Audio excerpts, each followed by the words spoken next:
Hi, this is Marlene with Miami Ghost Chronicles, and I want to welcome you to another episode of Stories of the Supernatural. Wherever you find us, whether it's a video or podcast on your favorite platform, please like and subscribe to us so that you can get notification of when a new show is released. You can also find us on major social media platforms. If you go to miamighostchronicles.com, you can find links to the videos or MP3 files, which you can download and enjoy without commercial interruptions. If you're into classic horror, ghost, and adventure stories, I narrate Nightshade Diary, and you can find links at nightshadediary.com. If scary stories are your bag, and listening to encounters with cryptids, ghosts, dogman, and other weird creatures sends a shiver up your spine, then go to supernaturalstorytime.com for links to our weekly podcasts. Noteworthy news about the paranormal world, true crime, conspiracy stories, and anything that is just plain weird can be found at eerie.news or visit the Stranger Than Fiction Stories tab at miamighostchronicles.com. Please subscribe to my newsletter on Substack. Just go to mppellicer.com for a link. I want to thank you for being part of my audience, and I think you are all wonderful. So, how's everybody doing? Good, I hope. Everything is good. Yay. It's February. And everything is, you know, Valentine's Day's in the rearview mirror. Um, sometimes everybody, sometimes the dull is good, ordinary is good. I don't have a problem with it. Like I said, sometimes people are like, you know, there's times when it's like, man, nothing is happening. This is good. The status quo, no waves in the ocean. It's good because let me tell you, just you know, and I know everybody tells me, "Oh, are you going to do the progressive insurance thing? Like talk about the weather." You know what? For once, and it was like I said, it was a crazy summer. We had like super super hot. Okay, then in this winter, we had super super cold. Like a bunch of our trees were affected, and it was like dipping into the to low 30s and high 20s, like not once or twice like normal.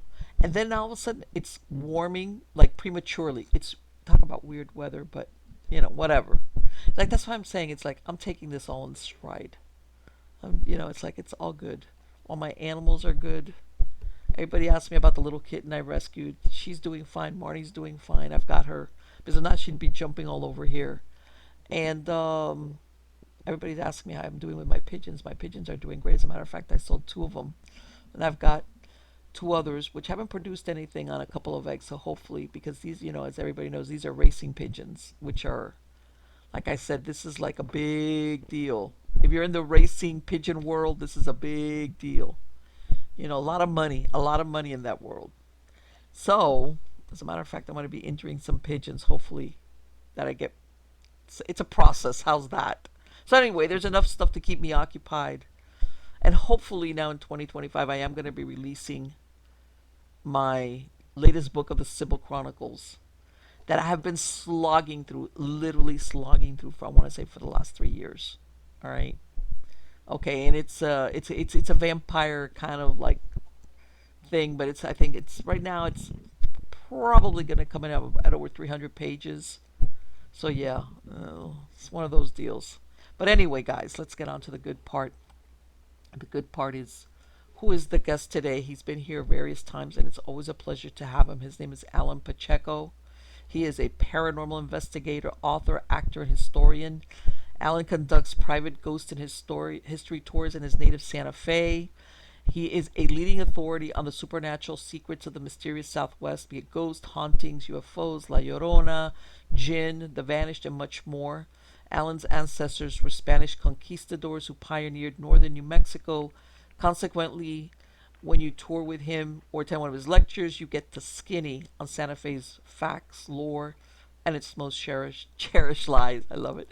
Allan's latest book is Domingo Negro, which can be purchased at Amazon or his website, Santa Fe Ghost and History Tours.com, and I'll have a link for it in the credits of the show. All right, and his website is filled with paranormal information. Help me welcome him. How are you doing today, Allan? Hello, M. I'm doing good. And, well, we're in February, but let me just say, Blessings, Happy New Year.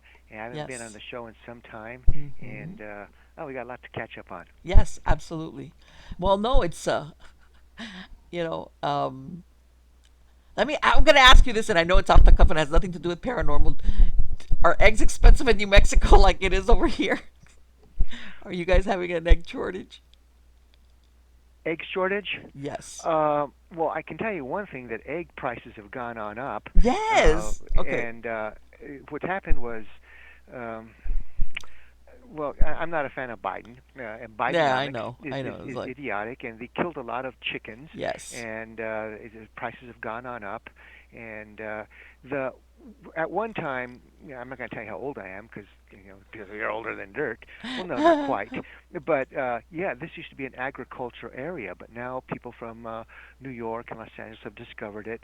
So it's not what it used to be to go out to an egg farm and buy eggs. Now you got Mhm. to go to a supermarket, and it's even worse in Albuquerque. Oh, but one thing, let me just say something about capitalism here. It's not on Amazon anymore. Me and Amazon have split the blanket, so you got Oh. to go to other to my place or to go to other places. But no, Amazon and I are not. I'm not getting the cut that I wanted, so that's the end for. I'm sure people are going to be doing it on Amazon without me knowing it, but that's the way it is with me and Amazon. For sure. So really, the best place is just to go to your website, which, like I said, I'll have the links in the show, and we'll repeat it again. Right. So they want to get, the reason why I bring this up is that I had a momentary tilt to my reality, which was yes, I know that the price on eggs had gone up, and because apparently they culled millions. But remember, I'm a chickenista. So this to Oh, I me didn't was know like, that. oh, Okay. like my skin crawls when I heard this news about these millions of chickens that were killed. They were culled. That's a nice way of it, which is down the line. Because remember, it takes, even though I know sometimes they super feed these chickens, it takes months before they'll produce eggs. But anyway, um, and of course the egg prices have gone up drastically. And the other day, I went into a superstore which will remain unnamed, and they have one of these big cold rooms where they have like their vegetables and stuff like that, and the eggs. And I went in there. When, by the way, the last time I had gone there, they were limiting people to two. They were selling like 24 eggs in a little plastic container. They were limiting two per customers. I said, what the heck? I walk in there because even though I have chickens, during the winter they kind of stopped laying, so I was buying some regular eggs to help it along. I walked in there, Alan, and there was no eggs. And people don't realize that's the first time in my life that I'd ever walked into a supermarket and did not find eggs. I was like, what is this? I had like a toilet paper moment, like when COVID, that people Yeah. were running out with the toilet paper, Right. mountains of toilet paper. Yeah. I had a toilet paper, but it was eggs instead of coming to Jesus moment where it's like, what? What do you mean there's no eggs? No, what? And you know what? Maybe it's because being an American, you never expect that a very basic staple of food, like an egg, could not be found in this huge store. Okay. And I was like, man, this is a first for me. They, Yeah. and it was like, stuff like that really is, it's like unsettling. How's that? It's Yeah. unsettling when you come across that, even though it might not seem like it, but it's like, come on, we should have eggs. We should have Yeah. Well, access. that's all part of.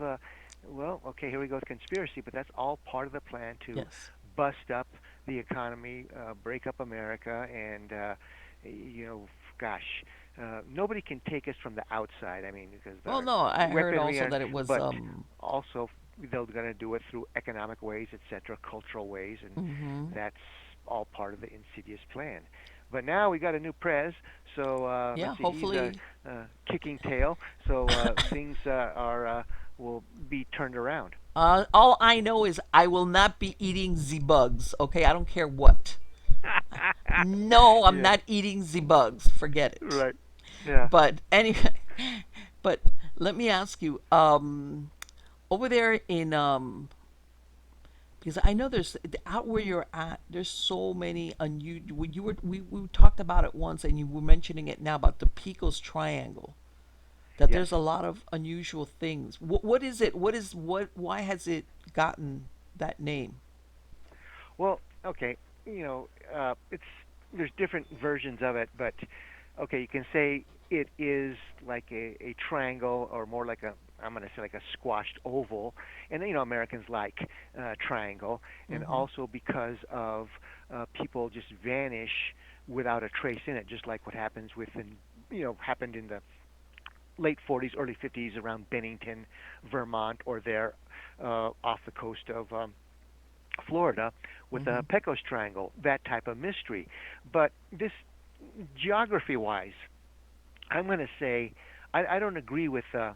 It's a bigger area. I mean, they're going to say, okay, east of the Sangres, or the Sangre de Cristos mountain range, you're going to start there in the Pecos area. But I'm going to say that this strangeness at times bursts on over, or there's ley lines of this that are on over on the outskirts or part of New Santa Fe. Not, I mean, because Santa Fe has expanded so much, and they're going to go all the way, possibly, I would say, gosh, to Holloman, Holman, New Mexico, with people that have just, uh, like I say, inexplicably vanished. And there's no evidence of what happened to them. There's no blood. There's no sign of a struggle. And of course, you're in search and rescue, and search and rescue finds nothing. And well, how about that, Em? I mean, when you're looking for something, I mean, you're usually going to find something, correct? I mean, Right. tell me, Yeah. and I'll go Yes. more into some of the oddities of what's happened there. I'll just say this, and let me say something on else here too. Um, all right, and this is for a naked plug for Go right ahead. capitalistic for my wallet here. What was it? 2 years ago, what A&E, or a company from A&E contacted me. They wanted to do a documentary on up there in the Pecos Triangle, Okay. and these two talking heads are gonna, and I'm gonna make them look good because I've explored that area, etc., and got all kinds of photos and information that nobody else has. And they didn't want to pay me. Well, wasn't my what I wanted, and it's not my first rodeo. I'm SAG-AFTRA, and I want residuals. So, if anybody else is out there that's going to do a documentary, okay, I'm open for business, and I'm not impossible, but you have to pay for Well, of my, course. yeah, and I'm not gonna get cheated, and that's what happens with a lot of these companies. They'll go in there and they'll get somebody who knows this stuff, but they're starry-eyed. Oh, I'm gonna be on this, I'm gonna be on that, and in Right. the end, it's just hamburger cheeseburger money, and that's it. I like that hamburger cheeseburger money. But you know Yeah. what? I'm going to tell you something, Alan. This is the thing. And we were talking about this earlier before we started rolling. All these paranormal shows, after a while, they go. And that which is precisely why I asked you about the Pecos Trial. They all these places that they've gone to, everybody knows about it. It's like, oh my God, that story again. This thing of the Pecos, this is unusual. This is something that is not really gotten that much coverage. Okay, and I think that's what people out there that want to hear about. Is like, there's got to be other places, okay, in the United States besides the Bermuda Triangle, for example, which has been covered 3 million times and beyond. There's got to be other areas where, like you said, unusual disappearances, or even that they say we don't even find traces of, let's say, that somebody went missing, for example. And even if it's years later, hey, we came upon skeletal remains or something, it's like, whoop, it's like they're totally gone. We Right. don't even find. But sometimes people, they'll find their car, or they'll find their backpack, or they'll find something. But I understand exactly what you mean. That I think everybody wants to hear about the United States is a huge place of locations and stories that are not the that have not been told and retold through all these different shows. And God knows there's a lot of places out there, and especially in your neck of the woods. Right. Well, New Mexico, in this area, like one of my late brothers would have said, the veil is thinning. Mm-hmm. God bless Patrick, but I mean, he was, and he nailed it. This area, and the reason that you have so much incredible history here is because you have good and bad energy, and this place attracts the very best and the very worst. It is okay, elevation wise. Okay, we're a mile high. Mm-hmm. That has something to do with the light. So the light here is going to be a different light through. That's come the land of Buena Vista, good views. That's come. So many artists used to come on over here because the light is constantly changing. And you know as well as I do, Em, that light is, and we won't go to PhD level, but it's different vibration with different light, and different light means different types of things of what it can attract for good or for bad, and that's what you have here. The ground is going to be different with its content here.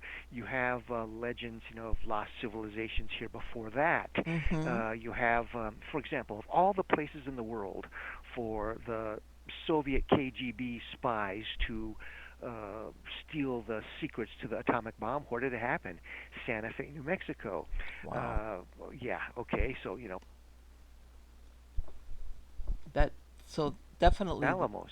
there's Yeah, exactly Alamos is right there. right. And then that shoot 'em on up with Clint Eastwood, the good, the bad, the ugly. That Mm-hmm. Civil War battle, it's called the Gettysburg of the West. It was in that movie of the good, the bad, the ugly. And where was that fought? That was fought south of Santa Fe. And they don't teach this in military colleges anymore, but that battle was, how do you say, uh, critical for the Civil War because what happened is that the Confederate government in Richmond wanted help. So they were talking to the British and the French to come on their side, and the Confederate dollar is not worth anything.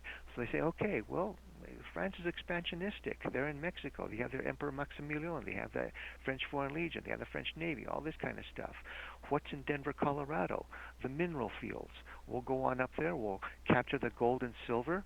We'll come up the Rio Grande through New Mexico, and then the French are going to come onto our side. And, Mm-hmm. okay, so we had all these battles on over here that okay, history books nowadays don't talk about, and the biggest one, the Gettysburg of the West. And if the Confederates had taken the Denver loads, well, then what would have happened? The French would have come on to the southern side, the British as well, and the Russians would have come on to the northern, onto the Yankee side. So eventually you would have had not a victory, you would have had a negotiated peace, the CSA and the USA, all the way up to what? Perhaps the late 1930s, early 1940s when they come together to fight Imperial Japan and the Third Reich. So that's how important this battle was. Right. And Y- everybody y- always thinks of the Civil War as Yeah, as the eastern states. All right. right. All these wars Yeah, like Antietam and everything. They never think of what was going on in the West that was affecting the war as well, yeah. or the So outcome. you, yes, I mean, if you do that, I mean, then okay, you can say, well, we are on the outskirts of Washington or whatever. But even back in those days, show me the money. You've Mm-hmm. got pieces of eight. Okay, we're going to come in on that side. That kind of thing. It's just Sure. kind of like the same thing today with the idiotic wars that we got involved in. It's all about profit and same Mm-hmm. thing with the French government and the British government back then. How much money can we make off of this? Sure. Yeah. That's really what it all boils down to is the what they call also the military industrial complex, which is that there's so much money to be made in in war or in that sometimes we found ourselves in the middle of it. I think even though the American people didn't want to be in a war. Exactly. And look at this. I mean, how many billions have we given to Ukraine? Now, Oh I yeah, heard it was like what, a minimum 200 billion? And I don't and even wrap know. your mind around this. How many millions is in a billion? Okay, so right now in theory there's 360 million Americans roughly. Let's just say it right there. It could be Right. more because of all the illegals, but let's just say 360 we've Mm-hmm. got right now. Right. So if you had divided 1 billion, okay, and giving each person a million, so at least some people are going to be getting 2 million, some people are going to be getting, three. Well, what I'm trying to get is, Right. can you all that money that just went, Exactly. uh, yeah, overseas, and Americans, you're out of luck, Yes. Yes. yeah, Well, I mean, Even now, I mean, what happened, when that Hurricane Helene and Milton and everything that it went in through the Carolinas and Tennessee, which is not normally a hurricane place. Those people got displaced very badly, and they nobody did nothing for them until recently.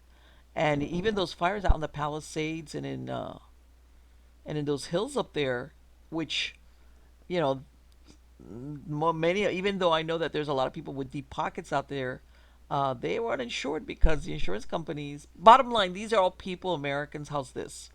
That would need some kind of assistance. Maybe some more than others, but it's like, what happened? No, nobody's getting nothing. And Exactly. Yeah, and with that money, if they had spent it, instead of Ukraine and spent it here, or yeah, just a smidgen of it, that would have sparked our economy. It would have helped a lot of people, oh, of and you'd course. have been able to do something with mentally ill, the drug addicts, the homeless, and it's just amazing what's happened with the Biden administration. Well, even before that, Well, going all the way back. you would be always hoping. Like, people don't realize it's not even just these disasters; it's the infrastructure that you're going to Right. say. We're going to rebuild the roads, we're going to rebuild these bridges, we're going to maintenance them, whether whatever, all across the country, right? Which, by the way, also at the same time, it provides more jobs because you need crews to do all this work, Yeah. and none of that has happened. Right. I mean, you look at Gerald Ford and Jimmy Carter and everything else with trade to Japan. Well, that's not the contract. That's not the deal that Tricky Dick Nixon made with the Red Chinese. No. And then Carter with let's give the Panama Canal to the Yeah. yeah. I mean, A lot yeah. of It's things. I it's think a lot of people now, maybe it's because of the internet, people are coming up more awake and be realizing, man, there's a lot of stuff that we just, how do how people say, well, that's above my pay grade. right. Well, guess what? You better find out about it because we were all getting shafted in the process for years. It seems that way, unfortunately. And Yeah, for even like what decades. you were saying, that how's this? Sometimes people think that all these events are recent, as in maybe the last 20 years. But sometimes when you really start researching it, some of this stuff goes back decades. Oh Decades. yeah. No, no. I mean, that's one of the things. They do not teach history in schools anymore. And now they call it social studies or whatever, or any Mm-hmm. type of history. It's going to be great propaganda. And if you look at Bush, the second, or Bush the first, but let's just start with Bush the second, and then Obama and all these other people. We get ourselves involved in Afghanistan and Iraq, and you say to Yes. yourself, well, come on, number two, Bush, you said that you were a pilot in the National Guard during Vietnam. Okay, look at how did the Viet Cong, how did the NVA were able to operate in South Vietnam? Because of logistics, the Ho Chi Minh Trail. And it wasn't just one trail; it was a number of trails. But it was like Right. and okay, so you're not going to cut off the arms coming into Afghanistan from our ally Pakistan. You're not going to cut off the arms coming into Iraq. You're going to put in Afghanistan Kaharzi, who's as crooked as the day is long, just like we did President Chu. In other words, we've got Yes. boneheads deluxe inside Yeah. as for senators, for presidents, this kind of stuff. And Yes. and here's I'm going to say something here too. Okay, here's something wild. I haven't said this on any radio show or any podcast or whatever, but I think that the USA lost its way in the late 1930s with FDR because he was always trying to Yes. get us into war with a Third Reich. We were Yes. going isolationist, but Yeah. that didn't happen, and he got us involved in the war, and we became this, and it made a lot of money for Wall Street and for Yes. FDR's pals, etc. Now America is once again going isolationist. We want strong borders Yes. under Yes. Trump. People after We don't World want War to One, we did not want to have anything to do with wars. right. And we got tricked into. Well, actually, being that FDR, the Third Reich was too smart, and all the baits that we gave them to, sink our ships that are escorting convoys, even though we're not at war, but we're escorting them across the North Atlantic. Mm-hmm. They don't sink those ships, and so we end on up getting the Japanese to attack us. So that's going to get us into a war, etc. And that whole thing is, well, yeah, FDR and company knew that the Japanese were going to attack us because we had put such massive oil embargoes on them, but we didn't Right. think that they were going to get, nearly, taken on out in the first 6 months. We didn't realize what a lethal enemy they were. But yeah, if you go back into history, it's not what they teach. A lot of it is Sure. propaganda, and just like with the lone gunman in with Oh yeah, with JFK. Well, now they just released the Kennedy files. Let's see what comes of it. They Okay, just well released. I think they're going to release them in batches, which is long oh, overdue. yeah. Well, let's hope that a lot of it, that there's going to be some substantial stuff because if they do tell the truth, then Hmm. the CIA and the FBI, you boys are in big trouble. Well, no. Hopefully, like everybody says, it's just not releasing them, but that they are unredacted. Not Yeah, that every other word is blacked out because that's not very helpful at all. But yeah, and this yeah, is the thing that, and I've never really done that much of intense investigation, but it was almost like you were saying, the Americans, we didn't want to get into a war, but they understood that we needed something monumental like what happened at Pearl Harbor to make people want to go into the war because otherwise we didn't want to go into the war. So it had to be something like basically like what happened at Pearl Harbor, that we were attacked and without having declared war. How's that? right. Same thing like with 9/11. Okay, they say, it's all it is Saudis on the plane. Okay, it's Saudis on the plane that somehow we're going to take out Saddam Hussein. He was insane, and if, Yeah, I if know. that guy had bought American television uh, commercial, I say, hey, it wasn't me, and this Yes. is what happened, and Yes. your ambassador, what was her name, Glaspie or whatever, told us that we could go into Kuwait. And Kuwait was slide drilling, and now you're going to get another war with us. But he didn't understand things, and we just Sure. smashed him. But here's the thing, and here's about conspiracy. Okay, Kuwait, North Carolina, Kuwait, North Korea, Russia, Libya, Yemen. They're all out of the world banking community. They're their own Yes. uh, bosses. So what happens? We negate them. Libya, we do it with Obama, and uh, Iraq with Bush.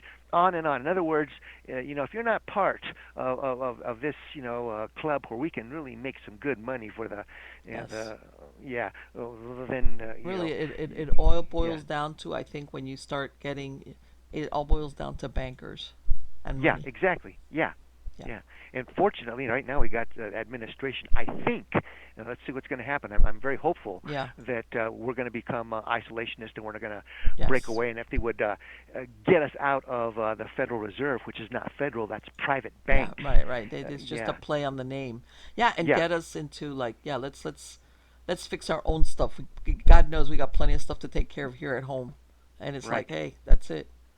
Yeah, We need a lot of TLC in a lot of yeah. areas. So we we do, we we need do. bandages. We need plasma. We need everything to We need a lot get of the economy TLC. going. Yeah, Yes. yeah, And like everything else and I mean that would be a whole nother show where this Doge thing is going. It's like every right. time I look at it, it's like how deep does this rabbit hole go? How many millions, billions, trillions of dollars went out into the never never, and we've all been paying it with our taxes. With Yeah, well, with black ops, etc., Yeah, and who knows what's been going on, and I'm sure that the government knows a heck of secret government organizations know a heck of a lot more about these doorways and about these vanishings that uh, that happen here. For example, outside of Santa Fe, and I'll get this. I'll turn this around, and we'll get mm-hmm. back to the vanishings here. But I'll just say this: now that Trump is going after the Pentagon, that guy is now is going to be fighting the Hydra, and I Oh wish him the yeah. best and everything else. Say prayers for him because that is has been corrupted. And once you go on after the military industrial complex, boy, that's really going to get some people angry at him, and I hope that Oh he does not get well. assassinated. No, I hope he that's the does thing. not. Not. That's Unfortunately, what I said. Yeah. yes, I think that how's this? The There's so many there that will be exposed, Yeah. and even and I'm gonna say even people that are now even dead. But in other words, that it's like, it's one of those things that once you open one door, then you find out more things, and then you open another door, and it's more things, and it's like, and I'm sure a lot of people by now, players. But what I'm thinking, like I said, is that Americans are gonna realize, man, this has been going on for how long, how Yeah. much money, and was doing what, Mhm. and yeah. I'll tell you what, the big thing I'm rooting for, yay, I want them to abolish the IRS. It's Oh, like, yeah, yes, 100%. Yes. yes, I mean, uh, that's where my taxpayer money's going to yes, all that kind of garbage, etc. yeah. Yeah. Yeah, I they're that. I tell them though, those are those have been, that agency has been the collectors for all these different weird programs. So yeah, I won't shed a tear. How's that? I don't yeah. think any American will, come to think of it. Okay, I don't think there's anybody out there that's gonna be like, oh no, don't get rid of the IRS.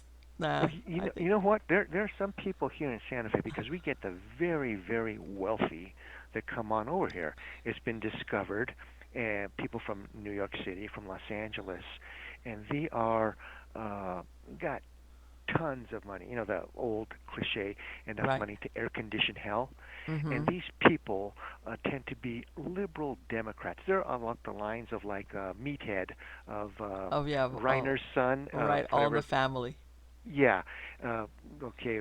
I think his name is Rob Reiner. His Yes. father was. Yes. Yeah. Okay. Anyway, when Trump won the election, Reiner had to be institutionalized or calmed on down because, Yeah. oh, it's. I thought to myself, yeah, and these are the people that have the money. They're like royalty in Mm-hmm. King Louis the XVII's imperial France. So out of touch with Yeah. what Like let them eat regular cake America's all kind of about. deal. Yeah. Yeah. Well, I'll get back to the missing. I'll give you an example on over here about this, and I'd like your input on this because you do search and rescue. Yes. Okay, now this you can. Oh, let me. Yes, you know what?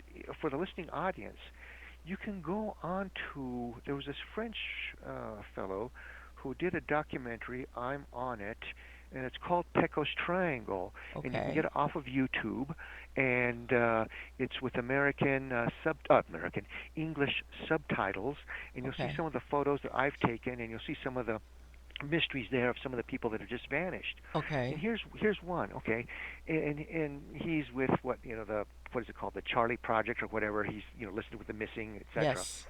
And this is Yes. Mel Nadel, and he disappeared September the 9th. No, September the 6th. '09, Mm-hmm. and ninth year, etc. Anyway, so he and three buddies go on up into the triangle, and there's this one area that they stop. They're going to do some hunting, and they set up their Maharaja tents and park their vehicles. And Mel tells the two guys, "You guys go, go knock yourself on out. Go out into the wilds.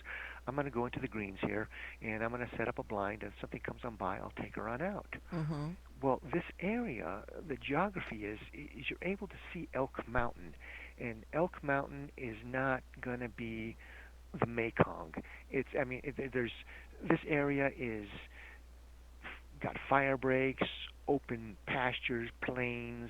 There's going to be a river going, Soldiers Creek, that's going to connect to the Pecos River. In other words, there's Indian trails, animal trails. It's like northern Georgia. It's going to be virtually impossible to get lost in there, etc. And there's all these landmarks you're going to be able to see with the mountains around you, etc., and where the villages are, on and on. Well, anyway, the two people get on back at dusk. Mel's not there. Okay, he's out in the trees. So they crank off some rounds, get him on back. Mm-hmm. Interestingly, there's no response. There's no shot back. I'm on my way. All right. Well, he's just Right. huffing and puffing. He's on his way back. Well, now it's nighttime, and he's not there. So they turn on all the lights, and they get the foghorn lanthorn honk to get him back to the camp. And he doesn't show on up. Now they know they're big in big trouble. So they go to the ranger station. They call the state police. Big searches organized, and this is a big search. You got tracking dogs, you got Huey helicopters, Cessnas, all kinds of. I get called in. They want knowledge. People call me on up. I want knowledge about this area. Anytime that something like that happens, they're always going to call me on up and ask me, "What do you know about this area? What do you know about that?" So the this was a number of years ago. All right. This guy was dressed warmly. He had, his hunting knife, his 44 caliber. He also had, pistol. He had his compound bow, etc. And they don't find him. They find his tracks. They Okay. find his scent, and then it just truncates. And there's no sign of a struggle. There's no spent casings. There's the police rule that there's no foul play. He just vanishes, and that was a number of years ago. And none of his accounts have been touched. No bone, no clothing, nothing has ever been found of that guy. And that is a classic example of the missing on up there. And here's something eerie, and okay, and this goes to the Nostradamus theme that the French are always so well at about Nostradamus always putting the B to be a D and on, Uh-huh. with the codes there. When did he disappear? 699. In other words, reverse the two nines or reverse the six. 666, six Right. nine nine. Right. Okay, the ninth month, the sixth day in the ninth year. Interesting. Interesting. Yeah. And this is the thing that this is a person that sounds like he was an outdoorsman. In other words, he was familiar with Well, going out there. yeah, he's a black belt in taekwondo, and I Mm-hmm. know that there's a lot of, how do you say, people say, oh, um you know belts are pretty much worthless. Yeah, they are, but I mean, when you get to a black belt, you're going to be able to process and to be able to fight, etc. here. Right. And it was the guy is happily married, has a teenage daughter, and gosh, Right. In other last words, time he I doesn't have all any of these, signals when somebody's personal life is falling apart that you're thinking, okay, this guy decided that's it, I'm done with his life. Yeah, and the best way to describe him is, for example, there used to be this quarterback for the Pittsburgh Steelers, Mm-hmm. and his name was Terry Hanratty, and he was before Terry Bradshaw, and then during the Bradshaw years, and Terry Hanratty there when he played for Pittsburgh in the early '70s, etc. Um, he had the Ringo Starr type of haircut, Right. and so that's what Mel Nadell looked like, and Mel was, he had a jewelry store. He had a Pilates Mm-hmm. business, however you want to say that. Right. So he doesn't, they're going to say, oh, let's do some type of sketch on the guy, and let's see if he's going to. He doesn't. I don't believe too much in those. I've met a lot of those people that do those profiling, and I never agree with them. But even with the profilers now, hey, there's no way that this guy is supposed to vanish or disappear. And here's I'm gonna say something, and I'm gonna get it. I don't think I've ever said this on the radio or anything like this, but okay, I'm a very aware guy, and Mel, just by martial arts, is going to be aware. I mean, just because Mm-hmm. the way that he is, Right. and I'm going to say that this is. I'm going to get the time element wrong, but let's just say 2 weeks before he disappeared.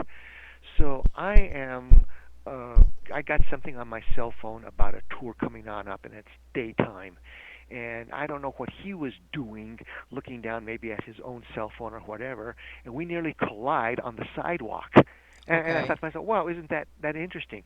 That his awareness was completely gone, and my awareness was completely gone. That doesn't happen. I mean, for a guy like him or a guy like me to collide to people on the sidewalk. Now you see that every now and then, people that are looking at mm, PC jewelry from, you know New York City or from whatever it is. If they want this, then looking at through the glass of a store there, and bang, they run into somebody on else.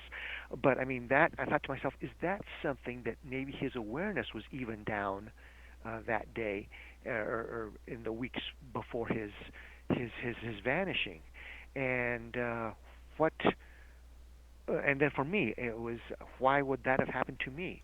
Yeah, so there was a lot of things that just do not make sense about that vanishing, and I've been on up there a zillion times before. Well, before he vanished, after he vanished, Right. done all kinds of things there. And one time, okay, um, they said that his, what was it? I guess, and I might getting the wrong person, because I talked about another person that vanished on up there. That I think it was with Mel. He left his GPS and his cell phone Okay. inside his four-wheel drive vehicle. But I was on up there one time doing an investigation, and all of a sudden, my cell phone started going on off, and nobody was on the line. And Okay. guess what? The numbers kept on coming on up. What? 6666 Really? 6666. Yes, and nobody's on the line. Eventually, my cell phone just fried on out. So I took it back to a cell. What did you do with this, Alan? I have no idea what happened. I just got all these. This message kept on coming in, and there was no vocal. I just kept on getting these number right here. Now that's the strangest thing. Now I've had in the past a camera get zapped on me, etc. Right. But on that one, so you say to yourself, well, even if he had a cell phone or GPS, would something have fried that? Right. So in other words, the repair person couldn't tell you what happened to it. Yeah, well, yeah, exactly. But to say if Mel had his GPS or his cell phone on him, would some type of energy have Yeah, I know what you're fried going that with that. Yes. yeah, energy. And then when we've been on the edge of the so-called triangle, and we've done, and this is back in the early days of drone copters, drone choppers, this Mhm. kind of stuff. Now they're much more torque, and we could not understand how come we're getting so much, um, gosh, interference from that area, and how come it's bothering with our flying drone or vehicle. Uh, so there's energy there that cannot be accounted for. And you say to yourself, was that natural or is it unnatural? I think it's a combination of both.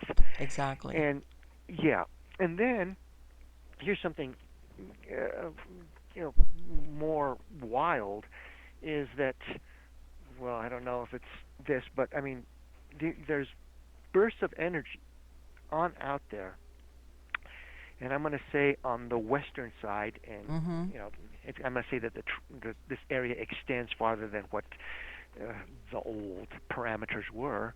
Right. And I remember one time us seeing this like sharp crystal blast out in the distance. Up, I'm not going to tell you where the mountain was or this, because I don't want anybody to go up there and break their neck or get swallowed on up. Okay. But yeah, but I was there with my brother or late brother, and I have another. And did you just see that? Yeah. There was 8 bursts of energy there. It was like white crystal bursts. What was that all about?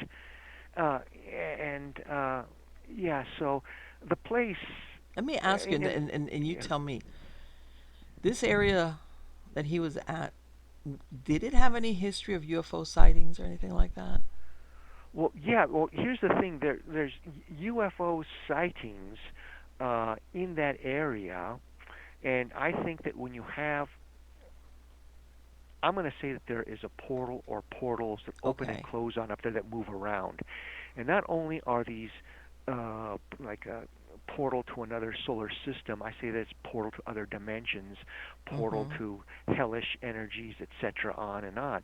So Okay. I don't, yeah. So there is type of stuff on over here, and again too, because you're M, I'm going to tell you something.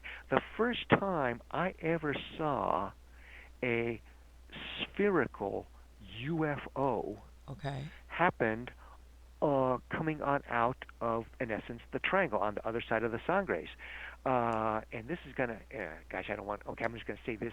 Don't quiz me about years after I tell you this year. Okay. Okay, this was back in 1971, and I Okay. saw this sphere. It was a globe-like UFO, and it came straight, and it was mesmerizing as how it was. It looked like it was rotating, and the silver color on that globe type UFO would be kind of like the equivalent of the cowling or color on the Spirit of St. Louis, that Mm-hmm. silver type brushed aluminum type of color. Yes. And it went, and it said, well, so if it's turning, how come there's like this little like black? Is that like a screen there, like for a view? If everything is turning on? How come there's that black area, like of a large portal area or something? Is that the control? Is that what they're whoever's flying it? What is that? And all of a sudden, it just went straight on up into the air. I mean, it made it like an L coming across the sky, and then just straight on up, and in a couple of seconds, it's gonzo. I mean, it just went from a regular, well, fast speed that you're able to look at it, and then just straight on up, and it's gone. That's something that we don't have technology for. Yeah, so there's all kinds of things that go on up there. It's a cursed land, etc. Mm-hmm. I'm always and people. There's different lumber roads or trails or roads on up there, and people do uh, put things on up in the trees to spook people. Okay. Icon signs, and the spookiest thing I ever saw. And this person or people that put, instead of putting a sign on up there of, go back or Yeah. Okay. danger or something like that, whatever, Uh-huh. Camino del Diablo or whatever. Right. This person or whatever they did, they got one of those old laboratory uh, plastic gloves that extends from beyond the elbow all the Uh-huh. way to the fingers. You know which type I'm talking Yes. about. They have Yes. in a laboratory, and there was this tree. Oh no. And yeah, and there's this branch that's naked. Doesn't have anything. Most of the tree is just has very little green on it, and they put this glove on Oh. this tree branch, and they were able to do the pointing finger. Oh boy. Yeah, you say to yourself, "Wow, that is okay." The road of doom on over here Ah, that's pointing us this jeez. way. So that was, okay. You find some gallows humor on up there. Uh-huh. Yeah, yeah, Let me tell you. The reason why I ask that is that sometimes you get these, and it takes a while for people to track it where you have these disappearances where there's nothing found ever. Like, you get, like you said, an area that has a history of UFO sightings. Sometimes that even from the natives in that area, they'll say, they'll call it maybe lights in the sky. And then, once you follow it for X amount of years, you see, oh, there's this certain area where things happen. Things are seen, and then people disappear. I mean, people could disappear for a variety of reasons, but again, when you have somebody like this gentleman, no suicidal ideations, life for him, he's normal, he's happy, he's okay, and he's experienced them being in the outdoors. All right, and they obviously um, put out ways for him to find himself. And in other words, he was able-bodied. Because I'm sure you've heard of it, Al, of people that have gone out there, and sometimes find people living out in these areas that are like basically they're off the grid, but not off the grid in a good way. Off the grid, like But in other words, that from what you described, even if he came across somebody out there, that he would have been able to handle himself. yeah, yeah. Well, okay, yeah, that's we. You can find some, the goat man on out there. I mean, it's just really wild stuff. Yeah, I can tell you a story about a serial killer, but well, that's going to be another time. That was on another area there, but it's kind of wild. I mean, Yeah, yeah, right, and I yeah, understand people don't realize sometimes you go out to these yeah. places and people But this just is, yeah. But I mean, you say to yourself, well, where's the tracks of of the serial killer? What happened to this? What happened to that? And mm-hmm. how come? And this, and I'll go into two other examples on over here. Now, there's Okay. this other woman who went missing, and her name was Ann Linda Riffin. And they're going to say this part of the area. And I don't even like using the term triangle anymore because to me it's just an area that expand, that can contract, etc. in this area. Now she's going to be up at Holloman, and you can say, well, to me that's a stretch of the triangle. Okay, fine, but they're going to do it. Now she disappeared like in 1982, and they estimate that it was going to be in the ninth month, the 13th day of 82. I don't know if that's any significance as compared to the 699 or the 666, doing the numbers, the way the French like to do it with Nostradamus. Well, Okay. anyway, I got the exact coordinates or the best coordinates I could find of where that woman disappeared, and from the state police and all the stuff that I could, get from what do you want to call it, archives. Right. So I went on up there to the place of where they found her car, and Okay. there's this highway where she found her car, and there's woods, and of course the woods right away are not that thick. There's a dirt road, and Mhm. as best I could tell, she had just parked her car right there. They're gonna say it's into the woods, but it's really not. I mean, you got to go way in, and there's gonna be a timber here, then another Okay. timber, and on and on and stuff. So this was a few years ago, and this is on my website, Santa Fe Ghost and History Tours, Okay. and I was using I use all kinds of equipment, but the dowsing rods there, as best as I could, as best as where I could Okay. uh, estimate where they found her car, and just parked right off the highway, just right in that area there. They went wild. That whole area, the dowsing rods went wild. And I thought, Okay. this is right where she disappeared, and they never found sign of a struggle, anything. So they're gonna say, well, it's just like Mel, he just went on off and suicided. Well, how come there's no tracks? How come there's no there's she just vanished on over? How come nobody's all these years never found any clothing, Right. any of this on over here? And here's something really creepy, and we're going to talk about black ops here.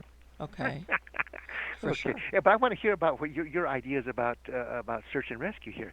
Now this one's really wild. Okay, so there's this other. There's many different vanishings, but I'll go with this other one, and her name was Emma Tresp.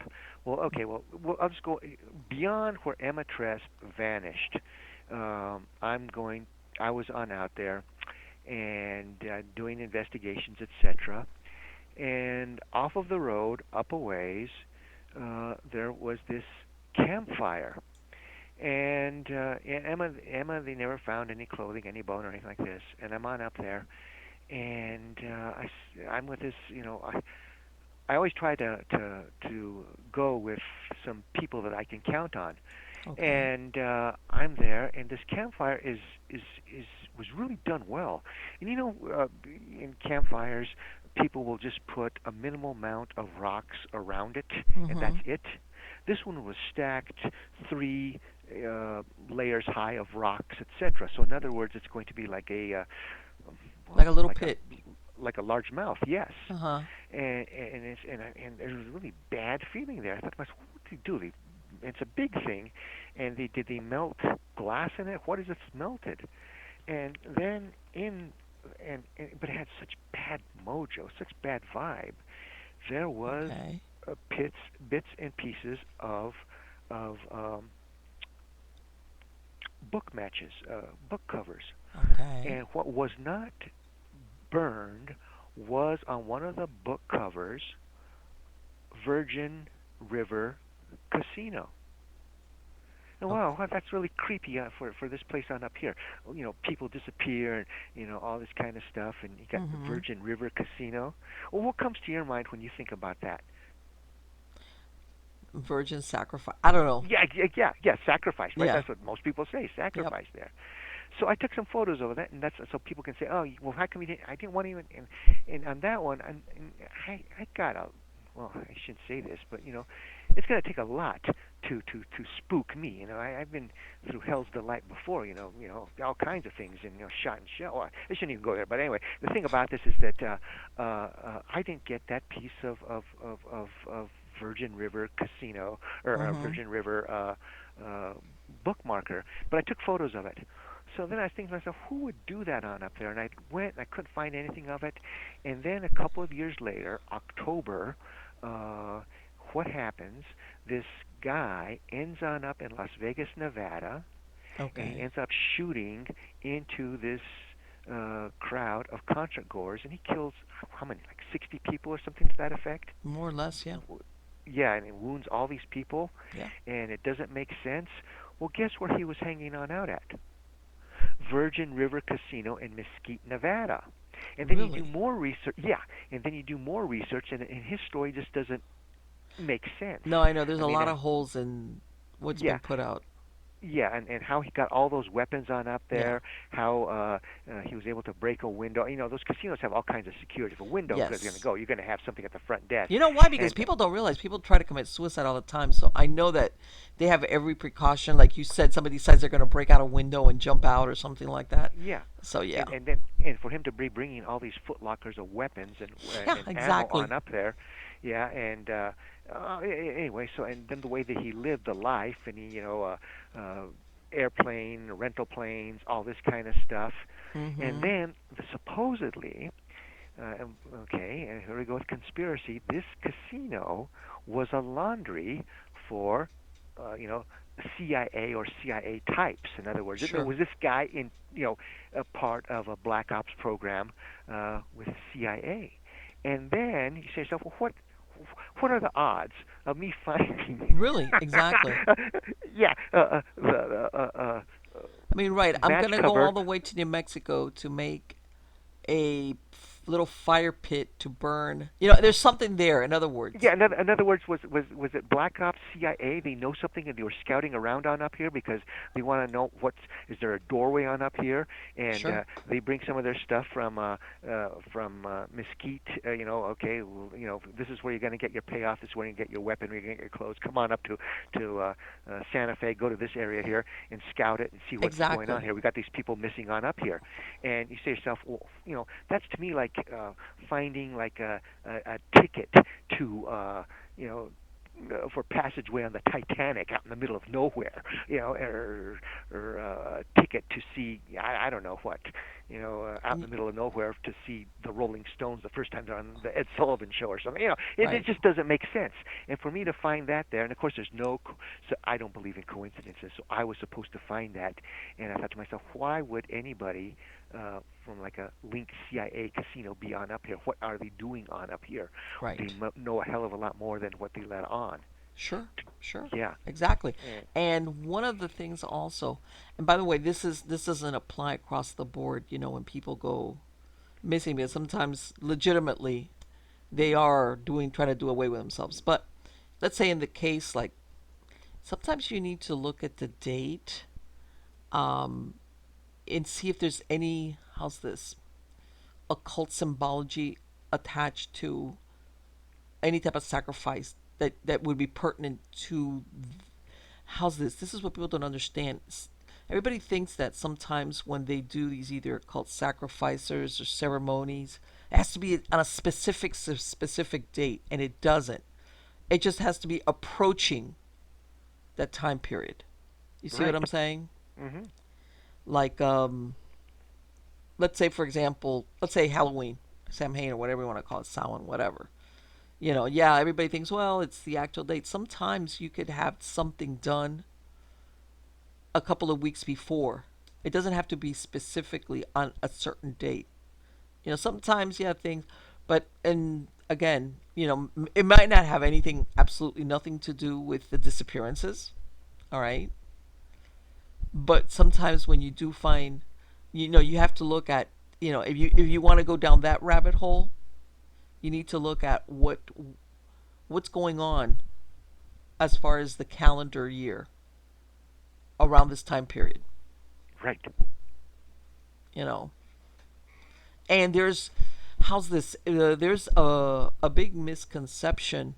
Like you said, sometimes, yeah, you know, everybody thinks of the virgin sacrifices and things like that. But there's also, it depends. For example, you remember, oh God, was it 89? I don't know if you remember when they kidnapped that kid over in Matamoros. when he crossed over. Yeah. All right, Mark. Oh my God, his name will come to me in a minute. Okay, the reason why they kidnapped him was that the guy that was eventually found to that he was a brujero, and he Oh, did a he lot of was. dark magic. The reason why they picked him was that he told his guys, "I want a young, intelligent guy." Like, in other words, I want to harness his power, his thing, and that's why they kidnapped him, because he was a pre-med student. Okay, so in other words, the reason why sometimes they'll pick certain people is not because, like you said, the virgin or the. Sometimes there's a specific something about that person that they want to harness in an occult or magical, metaphysical level, whatever it is, and that's why he was picked, because he was young and he was intelligent. He was a pre med student. That's why he was targeted. My point Hmm. being that even when sometimes you think of old women, it could be men, it could be something about them. Right. Yeah, and I'll go farther than that. I'm just saying when it comes to brujeria, or Mm-hmm. whatever type of satanic rituals, etc. Right. Yeah, exactly. But then when it comes to what is it, off-planet, it could be somebody who has a certain type of DNA, and then Yes. again too, it could be the for example, the CIA observing or tracking down after the incident happened, or Mm-hmm. watching something happen, etc. Because with Charlie Manson and the murders, there's a lot more that they knew was going on, as far as the night of the murders, etc. On and on. But let me get you're talking about dates. Here's something really wild. Okay, Mm-hmm. I mm, know a lot of strange people. I'm the king of the strange. So because somebody accept me. Okay, so when there in Pennsylvania, Right. when Trump nearly got um, hit in the head with a bullet. Right. And Butler, yes. Okay, Butler. Um, uh, Different type of astrology, etc.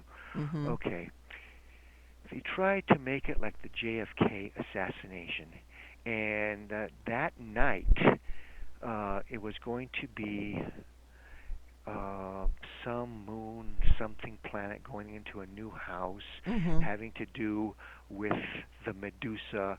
The Medusa gets decapitated, Yes. etc. By, was it Perseus or whatever? There's all these, how do you say, symbols of what it was supposed to happen.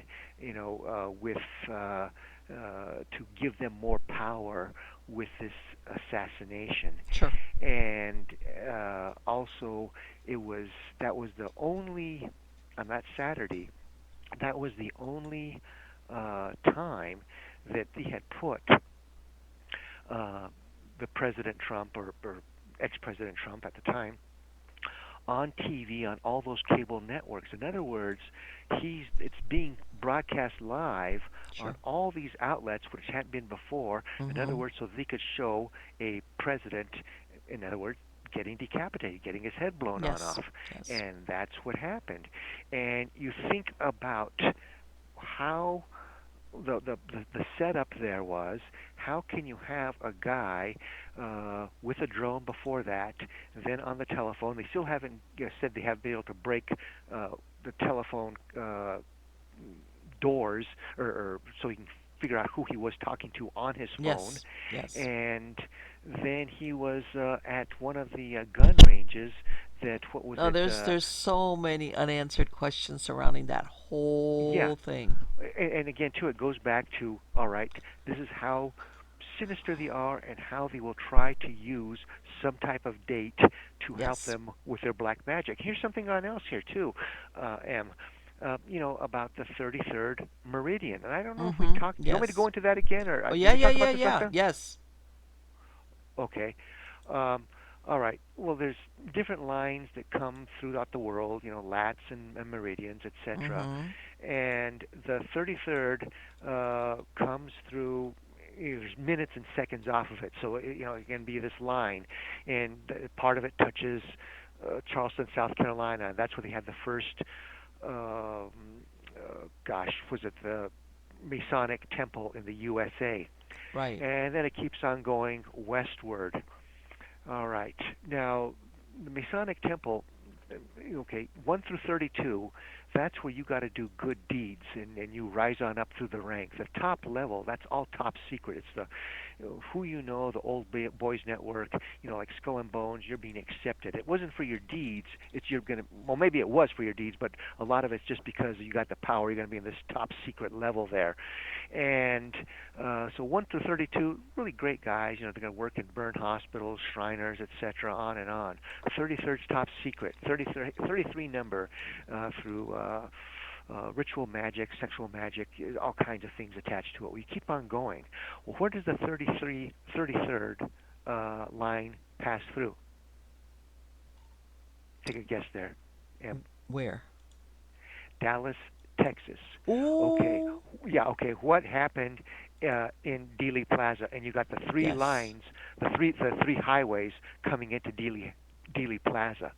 Okay, that's where America got taken on over completely by the invisible hand because JFK was going against the swamp, going against the Illuminati, the powers that be that control the government, just like what Trump's trying to do, fight the swamp.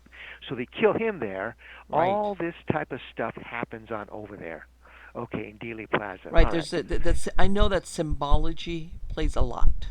Yes, and I bet you if okay, you're very sharp, and if you were with me, I bet you if we had enough time to scout that, we would find some type of how do you say Moloch or some type of Mhm. icon there inside Dealey Plaza. Yes, I would believe it. Yeah, satanic, Yes. disguised type of thing. Yeah. All right, so Yes. so you keep on going. 33rd. Okay. Now this one I don't think you'd get. All right. Where does the 33rd? You have the 33rd line. You have minutes and seconds off of it, etc. Mhm. These lines. Right. Okay, and it passes Trinity, New Mexico. Trinity, Okay. New Mexico, La Trinidad, the Mhm. Father, Son, the Holy Ghost, the Yes. Trinity. And Trinity, New Mexico, in July, I'm going to say, what was it, 16th? That's when the first atomic bomb went off, the trial bomb. These are the ones that they dropped Wow. on Hiroshima and Nagasaki. Okay. And you say to yourself, of all the places, why to blow it on up, Mhm. on the Trinity, on the 33rd, etc. And then you have Oppenheimer, who's involved in all kinds of really strange demonic type of stuff of Yeah. of Kali, Indian demonic type of stuff, and Yes. he's Yes. there. I am now the destroyer of worlds, he says. Right. Okay, now, and on the other 33rd, it gets even better in my opinion. Roswell, New Mexico. Wow. There we go. Yeah. Okay. 1947. Oh, a weather balloon crashes and Right. the misidentified as a UFO. Nonsense, nonsense. A UFO went down there either late July 3rd or early morning July the 4th there in that area there. And okay, see where I'm going at. Okay, so Yes. then we keep on going with the 33rd, and I didn't know this when I was a zillion years ago when I was in Asia. Okay, and okay, the 33rd. What does it go through? Okay, at the bottom is going to be Nagasaki. On the top is going to be Hiroshima, and that's where the bombs went off. Wow. Now, here's something else. The exclamation mark. There's only one club in Disneyland where you can drink liquor at. It's a secret club, and it's called Club 33. Yes, I've heard something about that. That it's only like movers and shakers are allowed there or something Yes, like that. yes, yes, yes, yes. And you go with that, and you start seeing things about how it's hidden, but it's in plain sight. And because it's so out in the open, people don't see it, or Right. they don't have the knowledge about numbers or about this kind of stuff. And yeah, and of course we're bombarded with all this garbage frequency of no good media, of pointless dramedies or comedies or whatever.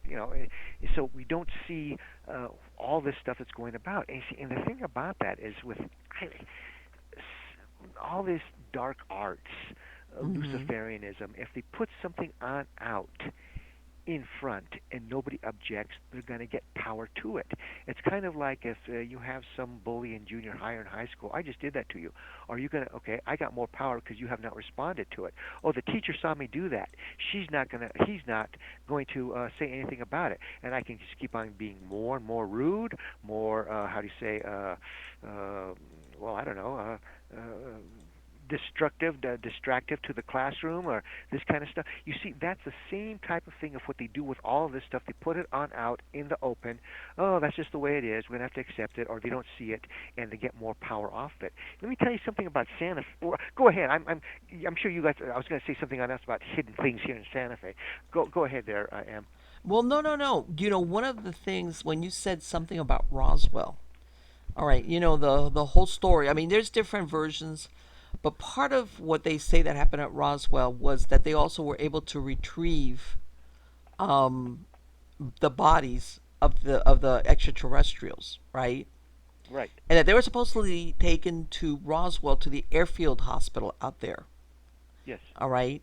Now and then, that's later on they put out the thing whether it was a weather balloon and blah blah blah blah, and then from there they took them, supposedly the bodies over to hangar 84 or something. Something was a B-29 hangar because all these things they've changed their names.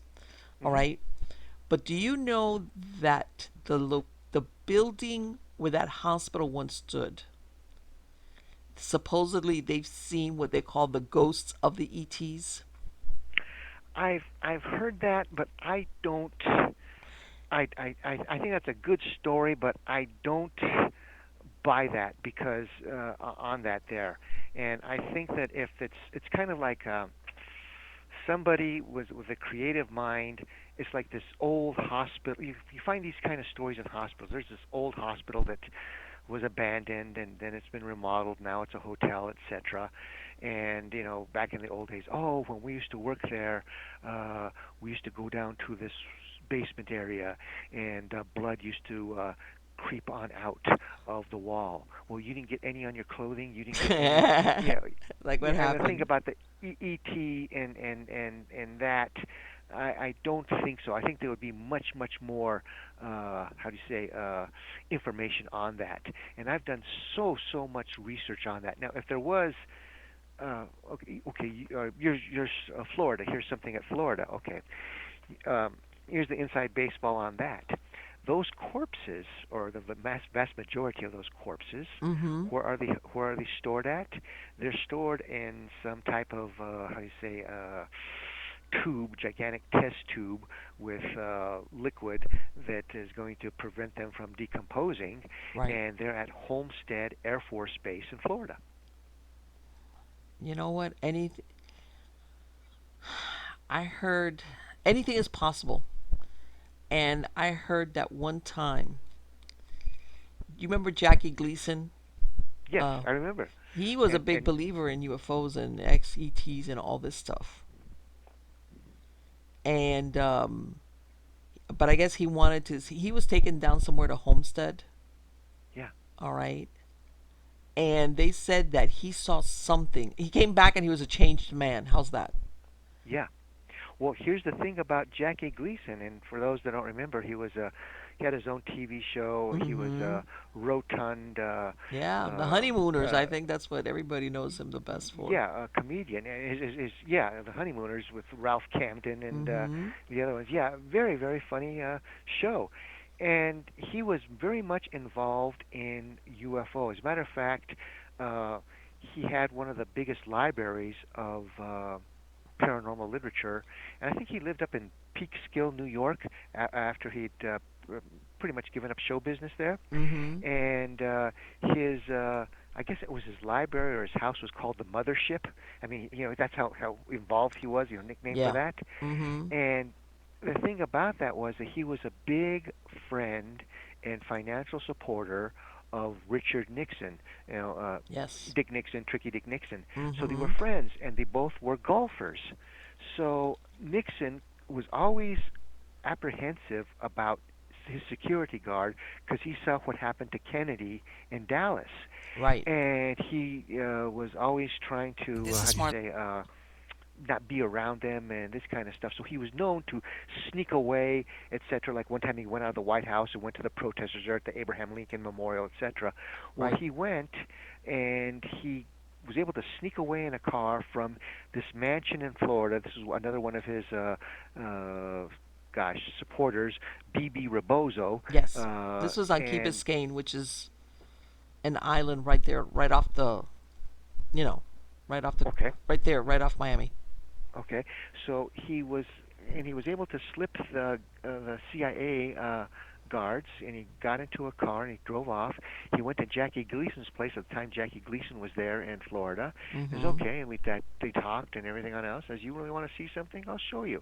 So he went on and he showed, got into Homestead, and he showed him that. And after that, Jackie Gleason was never the same, and Mm-hmm. he cannot fathom um, ideas of other entities and him seeing it.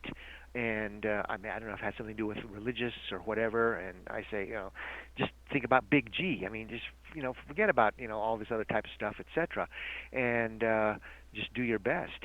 And he did not. I don't know what fractured him inside. Right, If it and was it the had to have religion. been something. But the way I look at it is, if this is what you're really interested in, and you've kind of hopefully been mentally preparing yourself for, what is it that you saw that even that totally wigged you out so badly? Well, you know what, the thing about with, and I find it surprising with Jackie Gleason and what wigged him on out, Mm-hmm. because like I say, okay, you can still be Catholic or whatever, Christian, Father, Son, the Holy Ghost, and you can still say, okay, there's other life forms on out there, but here's something on else. Was what he saw, or because maybe he was so in tune, but he did not have the armor that he thought that he had, Right. that he saw something so evil and it had such evil energy that it just fractured him, and he was not ever able to, how do you say, uh, function that well in this world again. Now, I've known some people. I mean, sometimes when there's a death. I mean, some people can go through a really, really terrible. You can be around a lot of death, but there's a certain death, and that person's never going to be the same ever again. Right. And I've known some people that have been really, really good when it comes to a crisis. And then Mm-hmm. when I don't know what it is, crisis happen and that person's dying, the person's bleeding to death or whatever, you're trying to resuscitate and that person just cracks 100%. And that's how come it's very hard to believe in heroes and cowards because it can happen just by how much that person's had before the person snaps. Some people will never snap. I mean, will never crack. And I'm thinking that this person, Jackie Gleason, was not prepared for what he saw. But see, Now, here's this the is the thing thing, about. though. Sometimes people are witness to things unexpectedly. You know what I'm Uh huh. saying? Like Yeah. they all of a sudden it happens, or there they see it. Even if, either if they don't experience it, they witness it. Because I say sometimes being a witness sometimes is just as bad as having it happen to you, right? But you would think that he would have been prepped mentally, Well, kind of, but yeah, obviously he wasn't. I would have because you in all the he's working nightclubs, he's working Hollywood, he's working Right. television. You come across some really really bad people Mm-hmm. in film businesses, and I'm a small guy in the film business. I'm a small guy in the television business, but I can tell you all kinds of stories about just how bad these people are. That have a lot, not all of them, but a good amount of them. That are powerful. They're just evil people. And the thing about that is that Gleason is cracked. And here's something on else too about the, for example, the gray. Now there was this one woman. She was rather short physically, Mm-hmm. and a brave Texican woman. Let's see, her last name is Smith or Jones or something like that. I can't remember her. I Okay. think her last name was Turner. Okay, and she started doing a lot of talks on UFO on alien, and Okay. this goes back like I'm gonna say like the 1970s All and right. early 80s. and I think she was onto something, and then all of a sudden she gets cancer and she dies. Okay. And okay, was it from abduction? Was it because she was going to say something and they silenced her? Mm-hmm. This kind of stuff. But what I always thought was fascinating about it was she was saying, well, when they question you, the gray alien or whatever, one of the things that they're fascinated with is the aspect of the human soul. Oh, Ah, that's interesting. okay. So Jackie Gleason, even though his personal life was a wreck, he was always trying to be Yeah. a Catholic and save me. I fell for that woman. I fell for that woman. But I'm on your side, Christ. Right, He's right, always right. Yeah. trying to do the right thing, and maybe to come up with that type of evil of seeing that just really cracked him. But the thing about that is these beings uh, so interested in the human soul, well, dimensional beings, and that's how come they're here. That's one aspect of it, and I think that's one of the reasons why a lot of these, how do you say, aliens are really not aliens; they're demonic beings, Right. and also some of these things could be, how do you say, like, gosh, what do you want to call them? Hybrid, like robot with with muscles, etc. But they're like the robot worker for the alien or whatever else it is. Right. And Yeah, I've always here's heard that there's a version that they're biomechanical. right, and then here's something on else here too. I mean, you think to yourself about Aleister Crowley, the most wickedest man that one Yes. time that was in this world. Well, when Yes. he started doing his sexual magic type of Mm-hmm. rituals there at this mansion on Long Island in Montauk of all places, and we'll talk about Right. Montauk in a little bit here. Well, he was able to open up this portal, and Aleister Crowley, he wrote all those books. He was his own publishing company, all those books that he wrote, and Yes. I forget what the title of this book is, but the being that came through that portal, as best as he describes it, sound, reads to me like a gray. Yeah. Yeah. Yeah. I've seen the drawing of it, and yeah, it's very similar. The big head and all that. Yeah. So yeah. So that's you have. And of course I've changed my mind a lot because the more I got on into this, I thought that this was a phenomena that we had started, you know, recently. But no, this demonic energy and evil and good being around us, this goes back to the days of BC. And um, oh, I lost my line of thought. Go ahead. I'm go ahead. No, no, no, no, no. That, and I know where you're going with this. That and I'm sure a lot of people. Because once upon a time, people were saying UFOs and extraterrestrials are over here, and if you want to call it whether the paranormal as far as demonic or anything like that, supernatural, like two separate things. And then now more and more people are seeing an overlap Right. into because I'm sure there's some UFO sightings that really are us. They're not extraterrestrial in origin. It's just maybe things that we're just not privy to as far as inventions.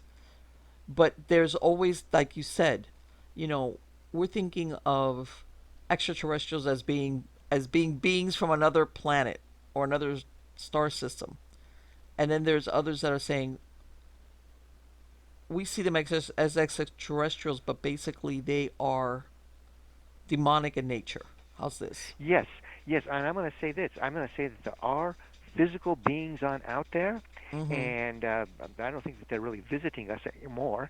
And Right. they kind of gave up on us in the 1950s, or were too warlike. But there's other ones that are, how do you say, are evil, and that's how come they're trying to make some type of hybrid human, and that's going to have missing humans and cattle mutilation.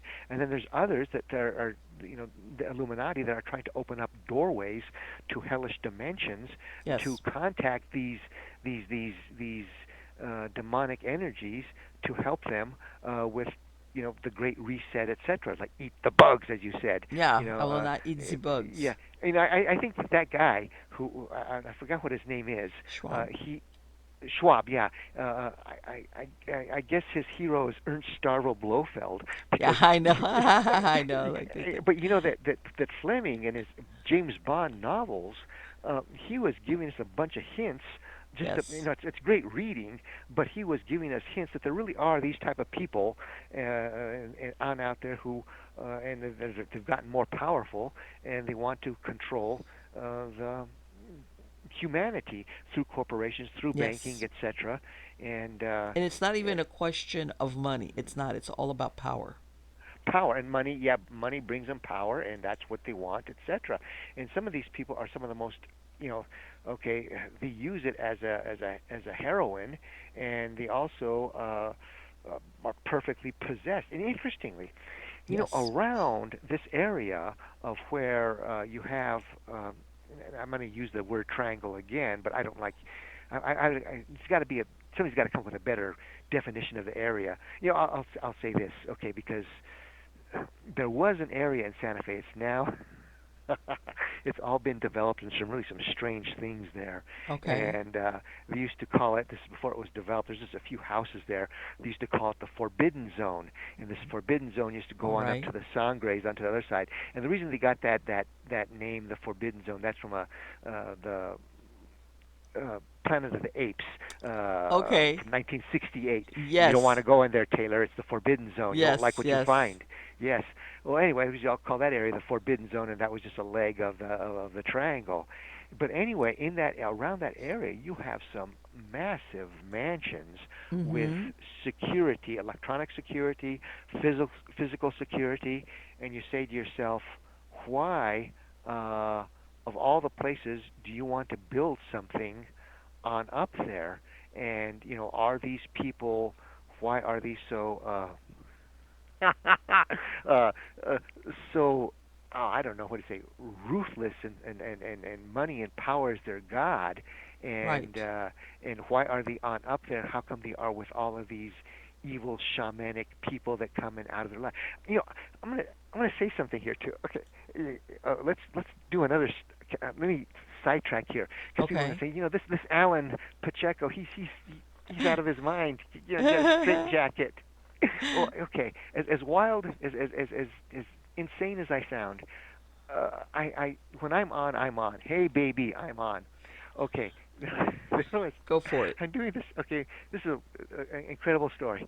Okay, and after I tell you the story, I'm going to be like Dorothy Kilgallen. They're going to find me in bed dead because I've been taken on out there. Maybe You're like, all right, okay, we need to that's get a rid of joke. him. Okay, okay. Anyway, so I'm doing this. I'm doing this. I do films here, and there's some different film sets here outside of Santa Fe. It's at this western area there.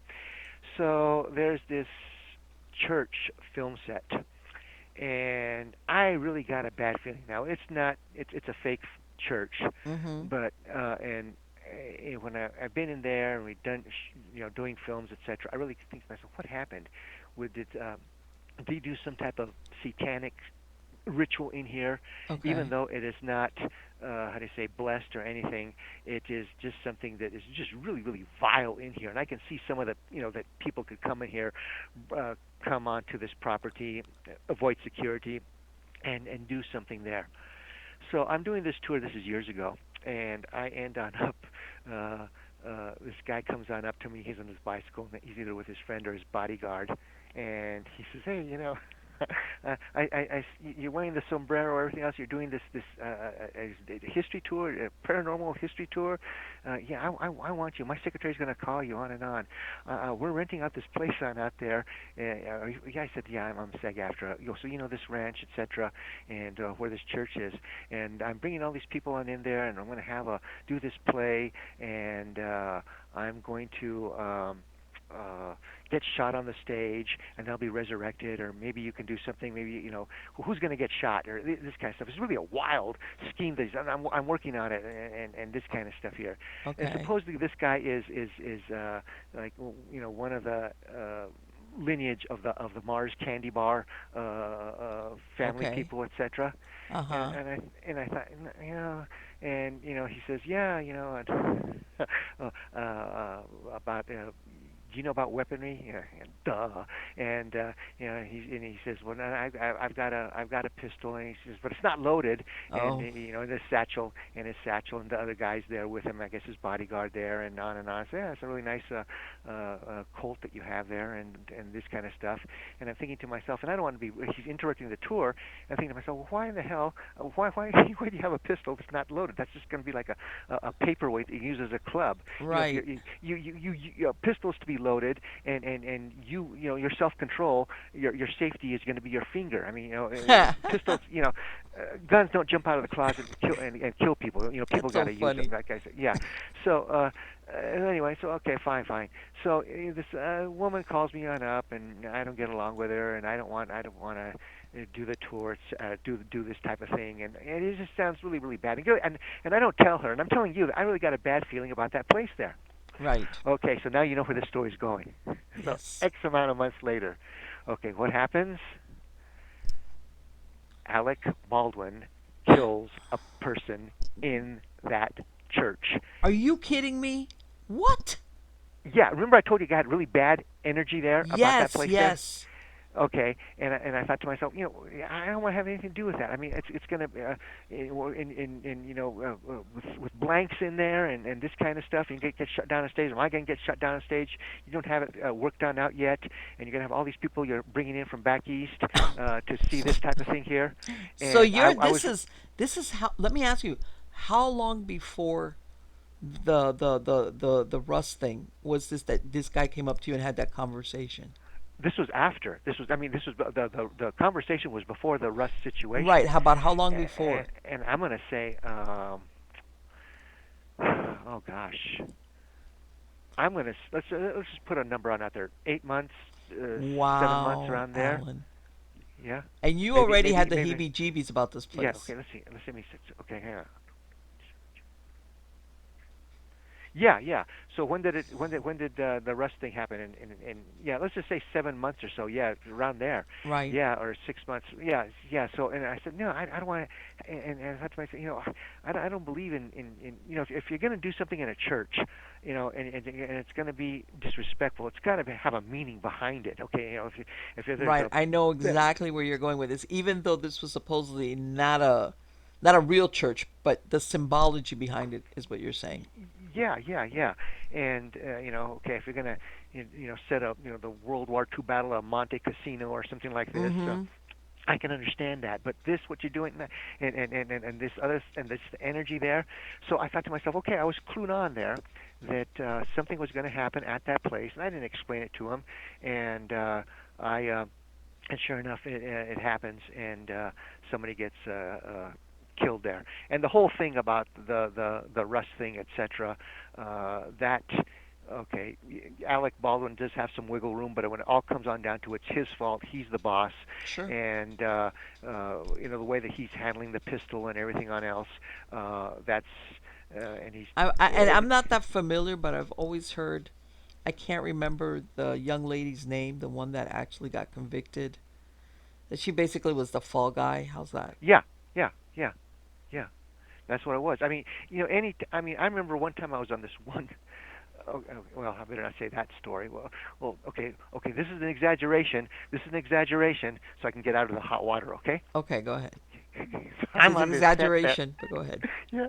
Okay. And I'm on this set, and I better not even go into the movie. Well, I'll make it as bland as I can because one time I had to do this about I did this another time about a tragic suicide, but I'm going to do this on this set. Okay, so we're there on the Juarez El Paso border, and we're Okay. doing this movie. Okay, and I get a really bad feeling. and, Okay. and everybody's got weaponry, and it's one of those type of it's yeah, there's gonna be guns and death and all kinds of stuff. I'm not gonna say the name of the movie or anything like this. And Okay. and I'm not very comfortable with some of the weapon masters, be it sword or anything on else, because you call this bayonet, you call this dull. It's not dull. I know you want to use real things, but I mean, you still get anyway. So I say, all right, I had it. It's my right, and even if you don't say it, I want weapons check right now. what? Right. Blank, blank, blank, blank, blank, blank. Weapons check right now. And and what was in one of a live round? Wow. Wow. That's a lie. That's an exaggeration. I'm not. I'm getting myself out of the hot water. Okay. Okay. You know So what? The yeah. other So day, when you say that, not like maybe a couple of weeks ago, I was watching one of these shows, and they were talking about what had happened with Bruce Lee's son, yeah, with the same kind of situation with that he got killed on the set, yeah. and they were showing how supposedly the blank and everything, and it was like one of those deals. And there's a Uh lot huh. of also mystery surrounding not what happened per se, but the kind of like a supernatural aspect to that. Yeah, the whole curse of how Yes, Bruce Lee got taken on out, and then how his son Brandon got taken on out, and right. yeah, and yeah, there's yeah, and there's a guy, um there's a now that Jessica Alba's in the news. There was this one film that I did. It was called The Eye, and Mhm. I got fired from it. And some people go, "Oh, you're just saying this," because, but I mean, all kinds of pyro things went wrong on that one. And I was thinking to myself, this is not good. And you know, and my thinking is, does this guy really knows what he's doing? Or do these people really know what they're doing? Well, yeah, well, maybe this is all part of the plan the inside baseball part of what's going to get burned on up on over here. And Right. I won't go. Well, I'll say this about that movie on over there is that it was this place in Albuquerque, well, outside of Albuquerque, that used to be this drag strip, Okay. and they converted it to make it into a border station there on the El Paso Juarez border, and you'll get gridlock, and you got all these lanes of cars trying to cross each side. Mainly from Mexico into the USA, you wouldn't get gridlock. Okay. And okay, so the camera, they keep on saying, "Well, what's who's out there?" And I don't know how many, because it's very hard to estimate at night if you haven't been doing, even if you're really good at and you've been on a uh, Okay. sniper hunting or whatever, but where the black where the Clegg lights end and you get into shadows. Who's on out there? And somebody's on out there. You keep on somebody keeps on getting into the scene on out there. Go get that person. Fire that person. Who keeps on going on out there? Nobody was there. And come to find on out, that was where this one guy, he was like about 23, 24 years old. He had, I think, it was a like 4-year-old daughter. He Right. must have been kind of wealthy to be able to be drag racing. What was it, funny cars? And he Okay. wrecked, and the I don't know what happened if he did not have kill switches in the vehicle or if the kill switches did not work. But anyway, Okay. the part of the motor was running, and the fuel was just squirting on out to him like a flamethrower, so it was just Oh. hitting his face, hitting his chest, Oh. and he died a few days later because of burns in the lungs, burns, third-degree burns, etc. And you say, well, is that where? Okay, so we're getting the ghost of him. That's what we're seeing But on let me out ask there. something. Where were they seeing this through? When the guy was looking through the camera, or was he Yeah, yeah, visually yeah. seeing? Okay. Well, okay. Now they said on the camera there's something on out there. Can you see Okay. like that image of a man, kind of like and they're saying, well, it's going to be. Do you remember the? Well, you wouldn't remember this. There used to be this commercial of an old match commercial, and the match it would be like a man made out of matches, the original, old ones, not the newer ones. But Okay. he'd be kind of like wearing like a coveralls of that you'd find like of people that wore coveralls in the late 1940s, early 1950s, the military type that are very very stiff, that you Mhm. kind of walk kind of like robotic or stiff like, and that Right. was what like the match man would be. This man made out of matches, let's say for Kingsford or whatever the match. No, it wasn't Kingsford. Whatever it was, First Light, etc. And that's what it looked like, And they say, well, who's that way back So there? they're seeing And somebody out there, and they're thinking, okay, yeah, who's that yeah, out there? and then some people say I can see that, and oh yeah, and yeah, so that's what it was. So this movie, The Eye, and you're talking about all this uh, um, hidden stuff on film, and you say stuff like eye, what is the eye?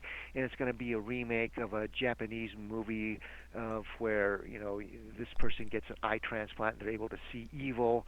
Yes, I've And heard of then that they're saying movie. about now they're saying about Jessica Alba that she's a witch, and that's this one guy told me that on a tour. And then there's some stuff on her on the internet or whatever it was about her doing some type of making some type of concoction, like a witchcraft type of concoction, this kind of thing here. And is she a witch? Is she not a witch? But I mean, she's on there talking about Lion's Gate and all this other kind of stuff. And I'm not talking about Lion's Gate about the Agamemnon's type of Right. yeah, what I'm trying to tell you is that there's a lot of stuff that goes on that you just say, oh gosh, uh, is there a connection here with what is why this place was picked, or is it all by accident? Why is this? Why is that? Is this Right. person dabbling? Is this person into it? Um, why did this person put something up on the internet about her uh, cooking some type of potion or whatever? You say stuff. Well, I mean, is it? No, there's a lot of stuff Yeah, out there. is it witchcraft or is it just Is it whatever you want to call it? A paganism? Is it New Age? But what I'm trying to tell you is this thing. There's all of that that blends on in to what we're talking about, and it Right. becomes And I think camouflaged. that what you're talking about also, Al, is that a lot of these places, they're picked either certain locations or maybe even the time of year certain that for us, that let's say we're on the outside, we have no idea why certain places are chosen. Hmm. But the ones that are involved in it, there is a reason, there is a symbology, there is something specific why certain places, locations, or even the timing on it is Yeah, chosen. yeah, exactly. And I think we mentioned. Do you want me to mention a little bit, well, about Rosemary's Baby? Oh yeah, for sure. Okay, now Rosemary's Baby, that is Polanski, in essence, doing Satanism on the big screen, Yeah. and he's there at the haunted Dakota, Mm-hmm. and the stories that I heard about that was that in that movie, the first woman who jumps out of the window because she doesn't want to deliver Satan's son, or she finds out that her lover was Satan himself, etc. It's the beginning of the movie before Mary Woodhouse or whatever Mia Farrow comes into the scene. Right. There's the first suicide. That happens close to where John Lennon got shot down. Right. Exactly. Yeah, and then of course Yoko Ono, she's into all kinds of She's uh weird. yeah, well, all into all kinds of black arts, all kinds of things Yeah. What is it? of My that something nature. like what my husband says. She's as weird as a three-headed cat. Yeah. Oh, he said that? No, my husband says that. He says, but Oh, okay. Yoko Ono, she's yeah. It's like she's as weird Yeah. as a three-headed cat. She's just an unusual person, and I'm being Yeah. kind. Yeah. Well, there's all these things about, she's a witch and Right. all this information and on and on. And so then what the film Inside, what would later on become Yoko and John's apartment on up there. And these are stories that I've heard. Yes. And yeah, and it's strange things happen there. Polanski, he, he he's highly overrated. Yes. And you think about what he's been able to get away with. Oh yeah. This guy, and what he raped. They're going to say, oh, it was mutual with a girl that was 12 and Yes. then 14 years old, etc. Mm-hmm. And what's the in all of Christianity? What's the worst thing you can do? Damage babies, Yeah. degrade To me, children, the etc. way I look at it, this guy being when he did this, he could have gotten any woman he wanted. Let's Yeah, be okay. I mean, this guy, he could have gotten any woman he wanted because of who he was. In Hollywood, there was, I'm sure, enough women that would be willing to whatever you want. All right, look at the wife he had that was killed. So why would he, having the ability to sleep with any woman that he wanted, as far as beauty or whatever, ends up getting involved in drugging, supposedly, and raping. Well, no, not supposedly because he got convicted of it. A prepubescent girl. It's like, Yeah. okay, that talks a lot about what he is. Hmm. You know. And then you have all these people: Harrison Ford, Selma Hayek, that other one, well, I forget, Meryl Streep, Yes. praising him, Oh clapping my God! for When I him. saw that, it was, are you kidding me? Are you stupid Yeah, or what? It's like, yeah. And that's the deal, the cult that they're in, the deal that they made, the cult that they're in, and you think to yourself, uh, his other movie was what, I something, the Devil's Eye or whatever it was, there was the and that Ninth was Gate, which he did with Johnny Depp. But okay. he's done a few. He's done a few movies, but that one definitely is got satanic overtones. Like, well, not overtones. That's really what it's about. Right, right. And you say to yourself, how, and you say this guy, he is uh, the previous movie that with Mia Farrow and Mm-hmm. the not Mia Farrow, Sharon Tate in Right. England. It's about a satanic ritual there in England, Yes. and well, it's not Eye of the Needle. It's Eye of the Devil, I think, is what it's called. Yes. And he's doing all this, and it's out in plain sight, and people say, "Oh, let's go see this, let's go see that," and it's okay, well, in essence, you just saw a camouflaged tidbit of black mass there, and Yes. yeah, and you look, and then he says, "Oh, poor me, I went through the Holocaust, I went this and I did that." And I say to myself, Right. that personality of yours, I don't know. I mean, maybe your father was a capo, and you got to eat all you wanted and everything on else, and Yeah. if you really saw suffering and you're this way, then you were dark from the very beginning. Yeah. Because I mean, yeah, Exactly. What does one have to do? In other words, I know what you're saying. He's trying to say, well, this justifies. What does one thing have to do with the other? But right, yeah, yeah, that there was.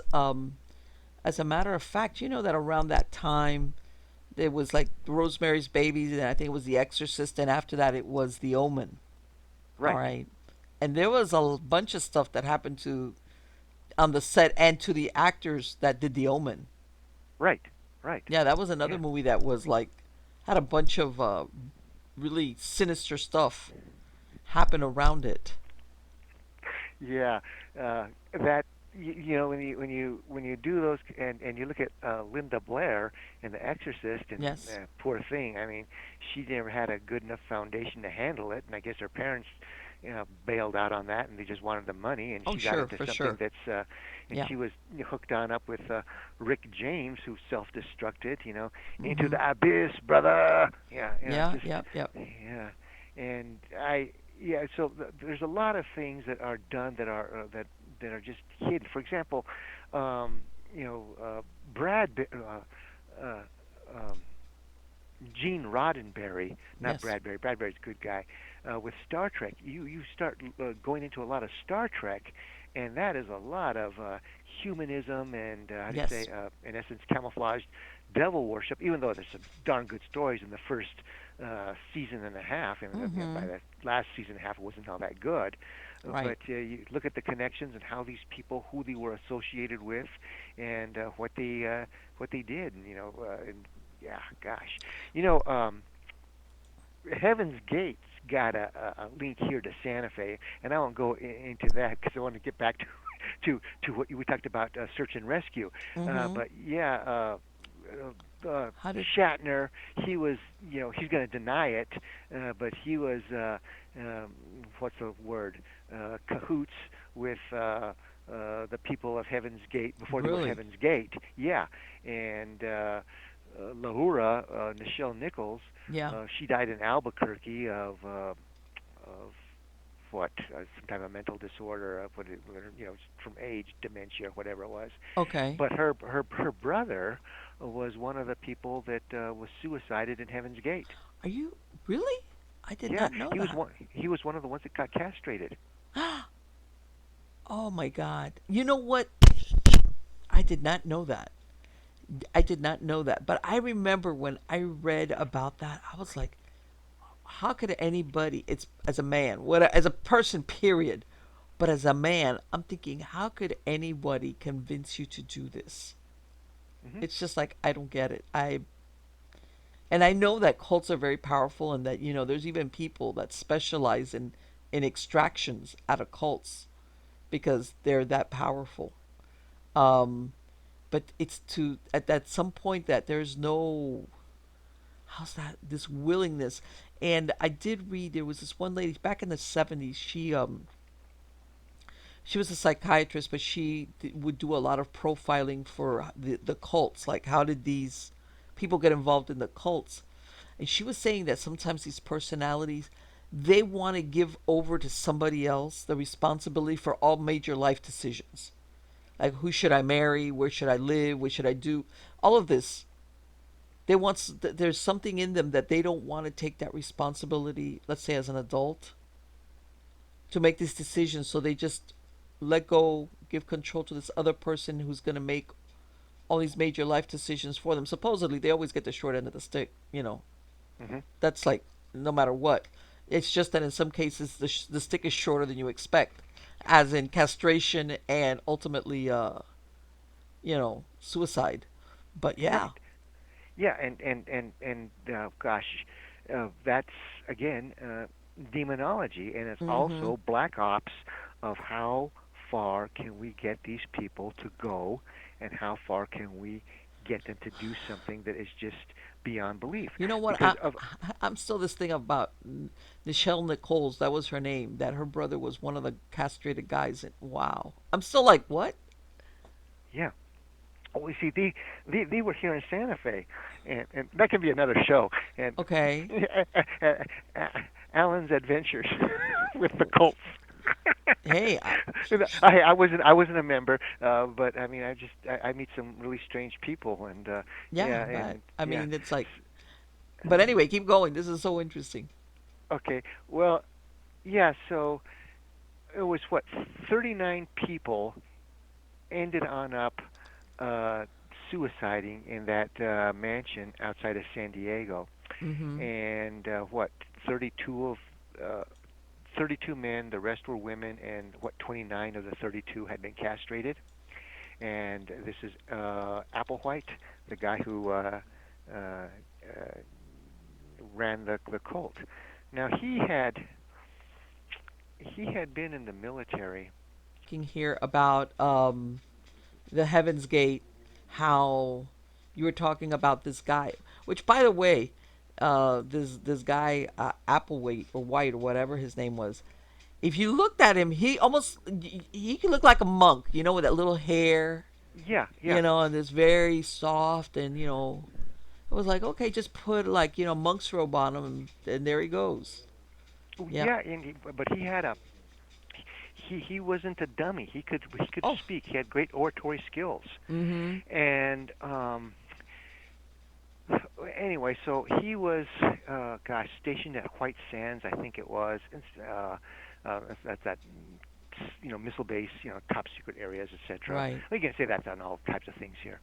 And then he got on out and he started this, and eventually he drifted from Texas into New Mexico, and he started this cult. And I forget what it was called before it changed to Heaven's Gate on over here. And they had different properties here in the area. And they're going to say, oh gosh, they were you know like poverty stricken, like after the fall of Phnom Penh, Cambodian refugees or whatever, they're so damn Right. poor. No, they're no, where they suicided was in a place, in a mansion, in a very, a Ritz uh, neighborhood inside, outside of, in San Diego, California, and it was called Rancho de Santa Fe. Oh, really? Yeah, Okay. okay, in Santa Fe, Rancho de Santa Fe. Uh See huh. what I'm getting at on over Yes. here? Oh, The, yes. the Alpha, the Omega. Yes. Yes. So, All right. go Yes. ahead. So they're yeah. So they're attracting these people to come on into this cult. Now I was thought to myself, you think about what goes on. Okay, this guy is it's too weak a link. Okay, how about son of Sam. Okay, well, he was in the Green Machine, and he was in Korea, etc. Uh, and then you have all these other people. In other words, yeah, the MK Ultra picking different type of people to see just how far we can go with how do you say, with negative, and do they have a handler? Are there observers? And Son of Sam, blatant worshiping of Mr. Scratch. Then Yes. you look at Zodiac Killer, and I maintain that there was more than one. And I've only Yes. heard one guy ever come up with that, and this was this. Right. I wish I knew it. This black guy in California. Yeah, and this guy was absolutely right. Well, I thought he's saying the same thing that I'm saying. And the Zodiac Killer, Mhm. different types of well, for example, okay, where they were able to get uh, shoe print, boot print, Right. it was a boot print, a military boot print, and it's a boot that is only in the military. You can't get this type of boot in the civilian world. Okay. And I'm thinking to myself, okay, they're training these people here to see how far they can go. Okay, give them orders, tell them to go on out, do this, come back, and they're the Manchurian type of candidate. How far can we take these people, To commit so certain that things that normally yes, a person wouldn't want to do. right, right, and same thing with Sirhan, the perfect type of person to how do you say brainwash and to be the fall guy for the assassination of RFK. But Mhm. getting back to Applewhite and Heaven's Gate on over here. Okay, here's a story. Now, I'm not going to give details on this because I want people going on down there and be getting in trouble anymore. And the place has been completely well, not completely destroyed, but pretty much destroyed. But there used to be this place, and there was this one guy. His name was he was part of the cult. His name was, if I remember right, Logan Lasham. Okay. Yeah, and this is and tall guy, and Mhm. he used to walk with his knuckles down by his knee in a stoop, etc.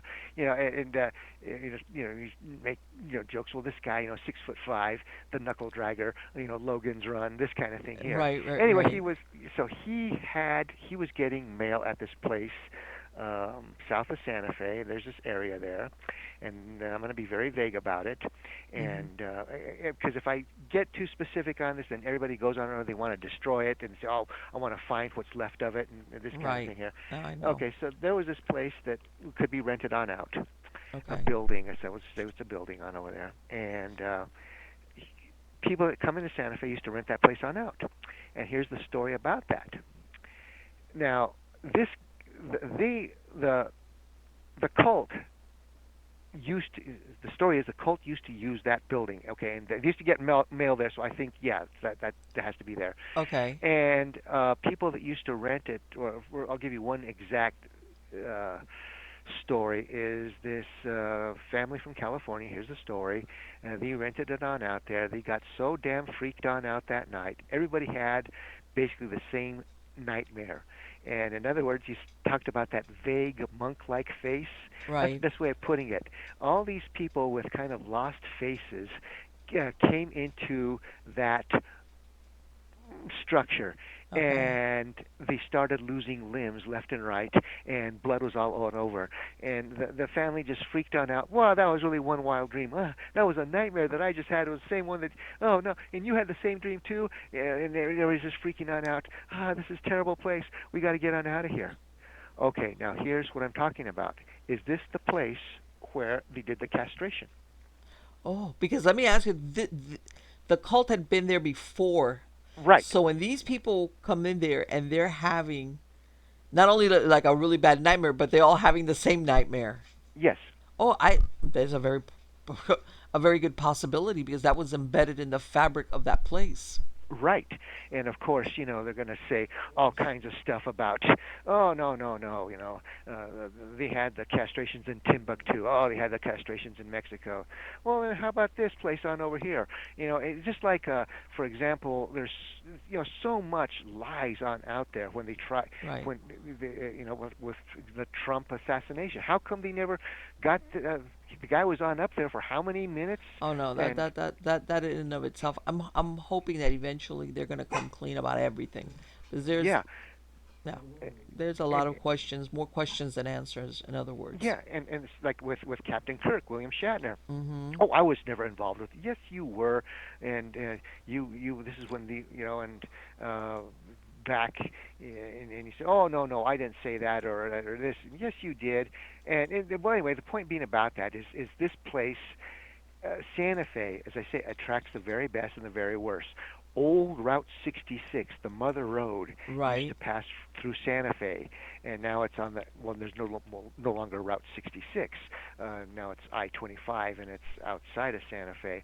And yeah, you got the Paseo, we got the Camino, the Camino Real, Right. the old Santa Fe Trail. All these trails coming into Santa Fe. So again, too. I mean, it's if you try to write a screenplay about this, it would be rejected because it's just too impossible. But it does happen.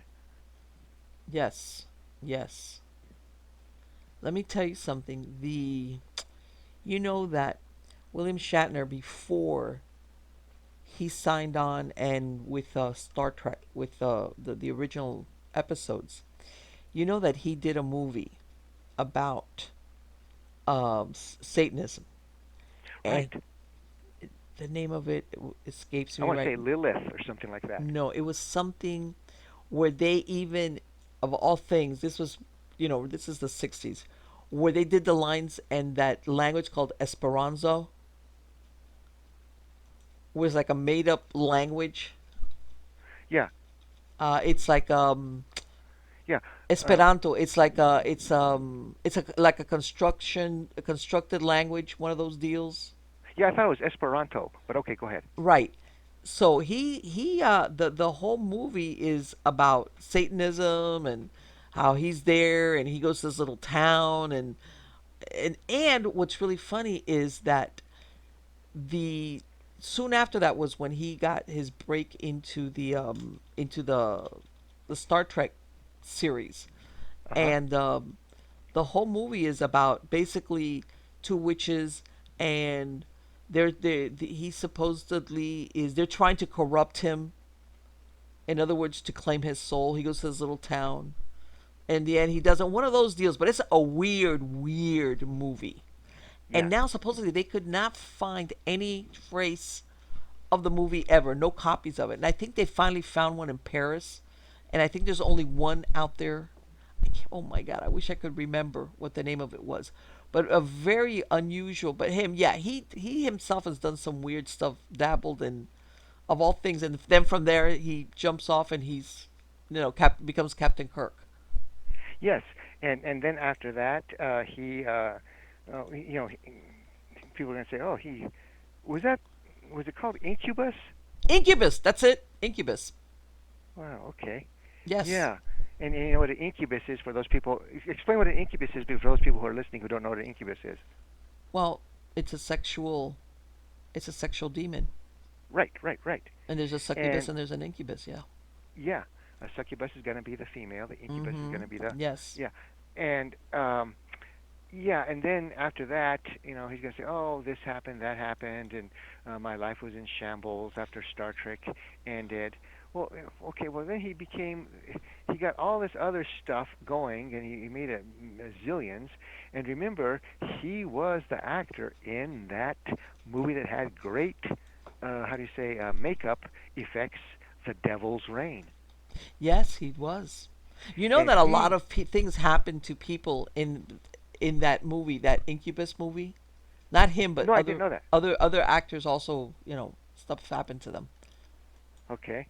But yeah, but I did. Yes, that's right. That he was in the Devil's Rain. Yes, yes, he And was. there's one scene where he's surrounded by the coven where he does really does look like he has. That's one of the best frightened faces I've ever seen actor have, Shatner have. You know, where they're getting ready to burn him and everything, and he gives that frightened look.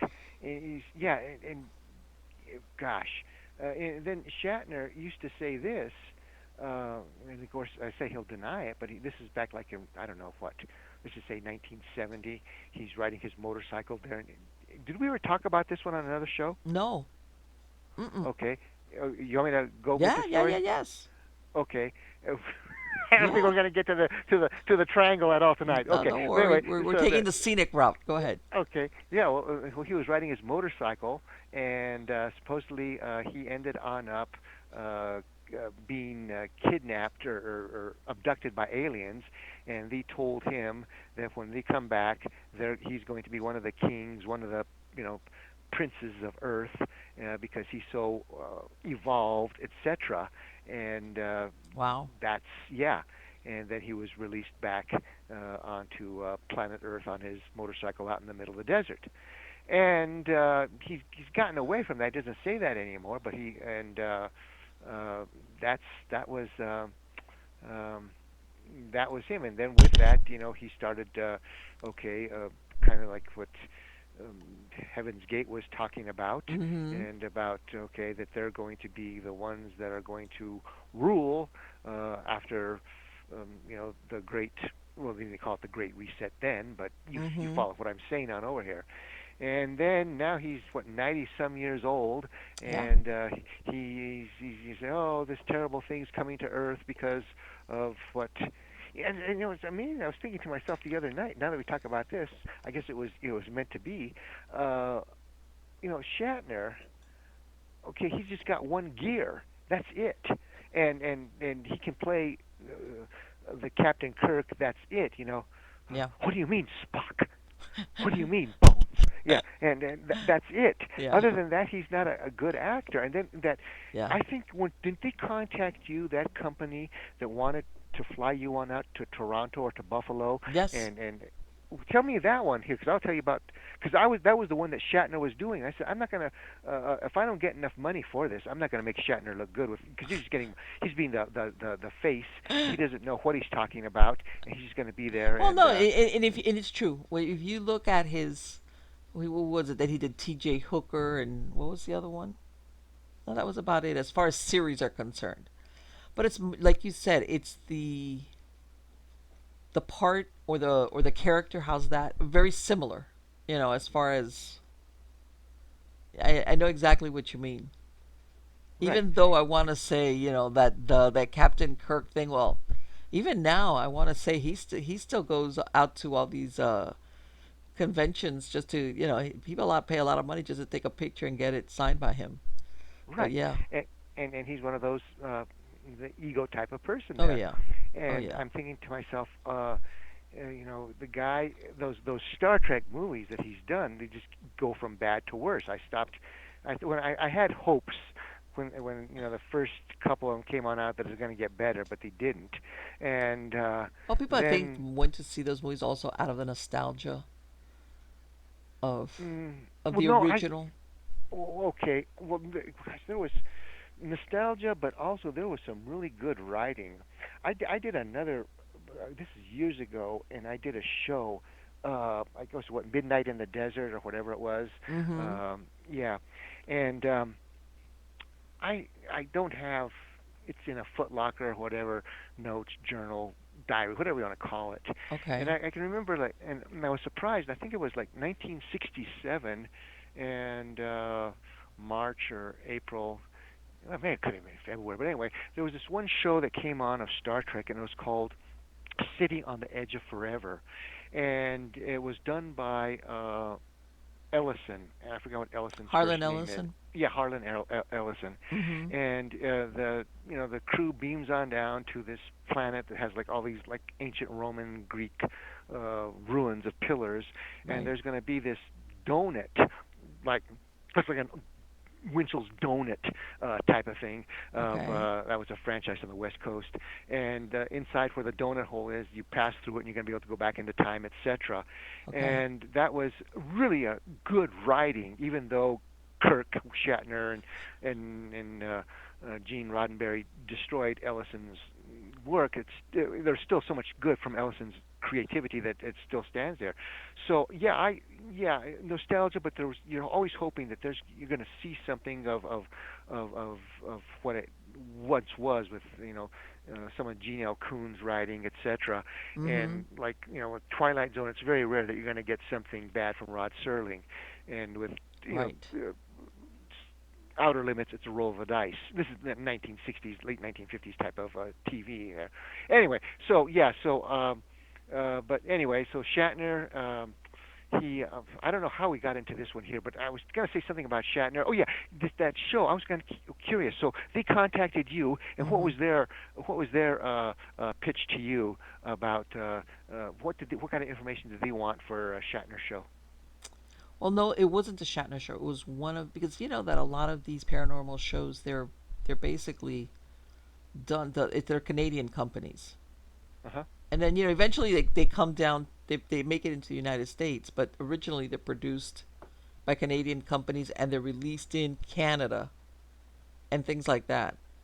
So, um, one of the times I flew into Detroit, and that was for haunted paranormal survivor, Mhm. and this was, and they just took us because all they have to do is cross the river, and they'd be into Mhm. Detroit. And then the other time I did go New Windsor. Yeah. into Toronto itself, Yeah. and that was for haunted hospitals. Mhm. But no, it was never the one that's affiliated. But the thing is that some of the times depends on the storyline, or if it's a historical location. A lot of times these shows they overlap the stories, which is what I was talking to you earlier about when you were talking about the Pecos Triangle. That it's like, you know what? Some of these stories already, all these shows they've revisited and visited again, stuff that's already known. But stuff like what we were talking about the Pecos Triangle, very few people know about it or what's happened. That's given it this reputation. You see what I'm saying? Right. Which, you know, unless it's like somebody like yourself that's lived in the area for a long time, the well publicized stories and the stuff that's not that well publicized. Yeah. Yeah. As far as mysterious, weird stuff that goes on there, why it's developed the reputation that it has. You know, it's one of those things that, um, which is why I asked you about it because I'm sure it doesn't. How's this? A lot of times, the how's this? Places develop reputations, and then you start asking yourself, well, how far back did things start happening out here before it got, that there was that somebody noticed, well, people keep disappearing or things are being cited, which is when I asked you, when you were talking about this guy that disappeared, if there had been UFO sightings or Right. anything Well, like that. yeah. Well, on that there, I want to say that these doorways that open and close, they're got multi-lane freeways that can take you, let's say, to solar system X or to a hellish dimension or to uh, something on else. It's going to be kind of like a Captain Kirk. What is it? Uh, Let me wa- ask you.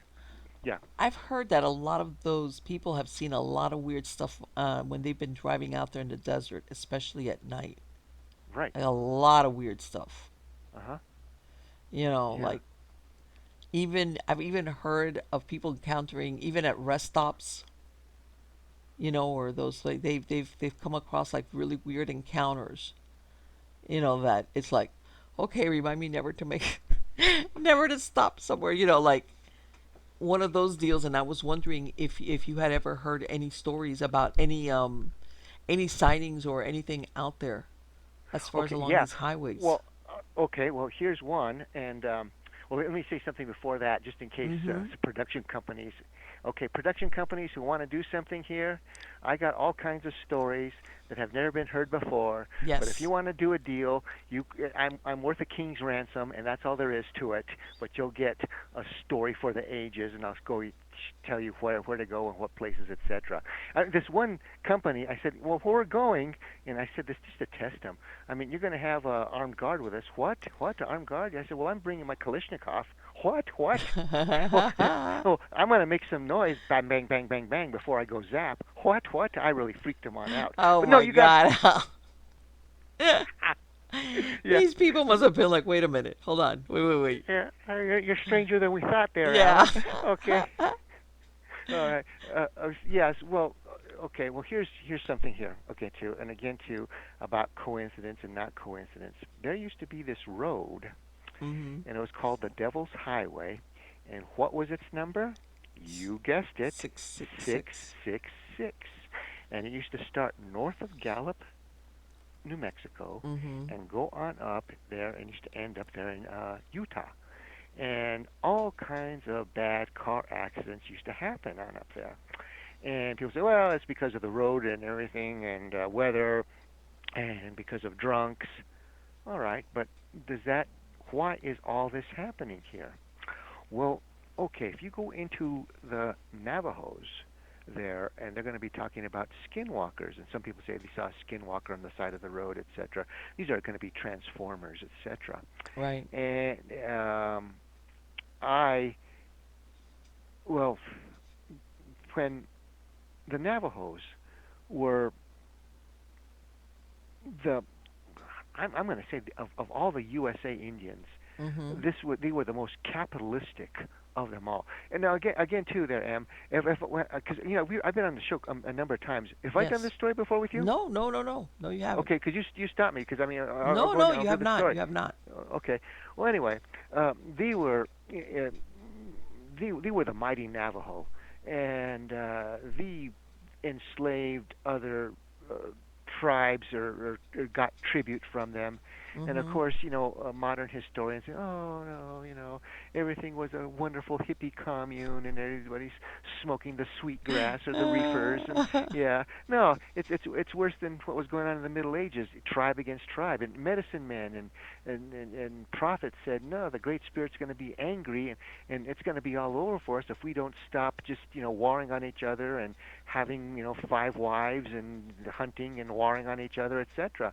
And anyway, so the Navajos, what they were doing is they would get other tribesmen, other tribeswomen, Mhm. and they would end on up taking them into their nation and ransoming them. Okay, so all right, we want X amount of this, X amount of that, and you're going to get your loved one on back.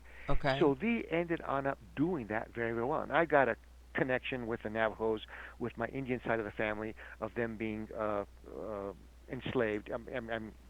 I'm going to the Apache side, and Okay. the Navajos raising hell with the Chiricahua. Anyway, but I won't go. So then the Spaniards came into being, and they started doing that to the Spaniards. Okay, Okay. well, we're going to ransom these people, and then with the Mexicans. And then when the Americans came along, the Americans said, "No, no, no, no, we're not going to do this. And if you keep on doing this, we're going to wage bloody war on you, just like what we are doing with the Confederacy." Right. So they ended up using the same tactics that Sherman used in Mississippi and in Georgia and the Carolinas. We will attack your homeland and we'll burn it. So they eventually defeated the Navajo, and they Okay. sent the Navajo to this military compound, fort, res, whatever, concentration camp, whatever you want to call it, there Okay. by Fort Sumner. And then the Navajo elder says, "Well, leave some medicine men behind." Mhm. And no, why? Because there are these doorways that open and close, or they're going to say whatever, portals, or out of the ground, out of the sky, comes these evil energies. And they say, "Well, we don't believe in that. We don't believe in the voodoo and skinwalkers, all this kind of stuff." No, no, nuts. So everybody got taken away, the Trail of Tears, etc., and they were away for a couple of years. Then when they came on back, they said, "Oh, we have all kinds of problems because all this level of demonism, of negativity has run amok because our medicine men weren't fighting them." Okay. So you have that area that still has these energies there, and other people are trying to open on up doorways or whatever to bring this stuff on in there, and that's come you have this skinwalkers there. And interestingly, if you go further on up into Utah, there was a guy by the name of Bigelow who was like the number one, how do you say, supplier, civilian supplier to the Air Force, Right. and Yes. and he's the one who named it Skinwalker Ranch. Yes. And there's these things that are coming from another dimension. Why would this guy, the modern day Howard Hughes of aeronautics, why would he be interested in this? Because he wants information about the highway. Where does it go? I mean, I'm talking about the terrestrial, the dimensional highway, the solar system highway, etc. What else is on out there? What kind of information can I get from this on over there? So that's what you have in certain areas. In other areas, you say, well, yeah, you got these. What was that was just by? It looked like a part man, part coyote, part Mm-hmm. man. I don't know. And that's a skinwalker. Get the hell on out of here. And other times with different type of witchcraft, and this is going to be coming from Spain, the brujos, the brujas with the flaming balls, and that people see along the side of the road there. Yeah, so you have this this area here is just I can tell you uh, it's damn, I love this town. I love Well, this no, there's a area. I lot mean, of weird stuff. yeah, I like this. Yeah, it's beyond belief what what happens with all the different cultures and all the things that have been brought on over and opened on up, and even with the modern stuff of what they're doing here, be it at old Walker Air Force Base, which was Roswell, Sandia Labs, which is underneath the Manzanos outside of Albuquerque, Los Alamos, on and on, of what they are doing as far as opening up portals trying to get to another dimension, or what some of these very, very wealthy people are doing in trying to um, open on up contact with different beings so they can increase their power, their riches. So anyway, Al, you were telling me, this thing about Skinwalker Ranch, and it's really weird because everybody knows, because of the show and everything, and you always wonder why. Here's this ranch in the middle of nowhere. All right. And yes, the people, the Shermans, were the ones that have been out there and had all these. But you always ask yourself, why would anybody as big as, let's say, Bigelow, who's like a multimillionaire, why would he have any interest in that ranch to begin with? You know? Right, yeah, because he wants information so that he can make money off of it and become more powerful. Let's hope that he's a crusader and he's going to say, oh, I'm going to find some information from these beings or these dimensional energies that's going to, you know, uh, gosh, make water out of nothing or Well, the cancer cure or something. Yeah. you know, he spent, I want to say, almost like 20 years out there with some, he had people out there trying to Right. study it, and finally he sold it. And from what I understand, the people that are out there now, the owner, that which are the ones that do the show, The Secret of Skinwalker Ranch, from what I understand, and I don't know how accurate this is, he still hasn't shared everything of the information that they captured during the time they were out there. Oh All no, right. they're never gonna do that. That's kind of was being sarcastic. I mean, about I hope he's a crusader. Okay, maybe he'll be a little bit, but the rest of it's going to be, this is my information, Right. and maybe he's getting squeezed by some black ops operation to do it this way, and you can't, you can't if you, well, if you open up your mouth about this, it's hearts and flowers. And but he's in there making so much money by selling stuff to the government. Then why does he want to uh, bust up his rice bowl? I mean, he's got it made. And for example, let me just say this.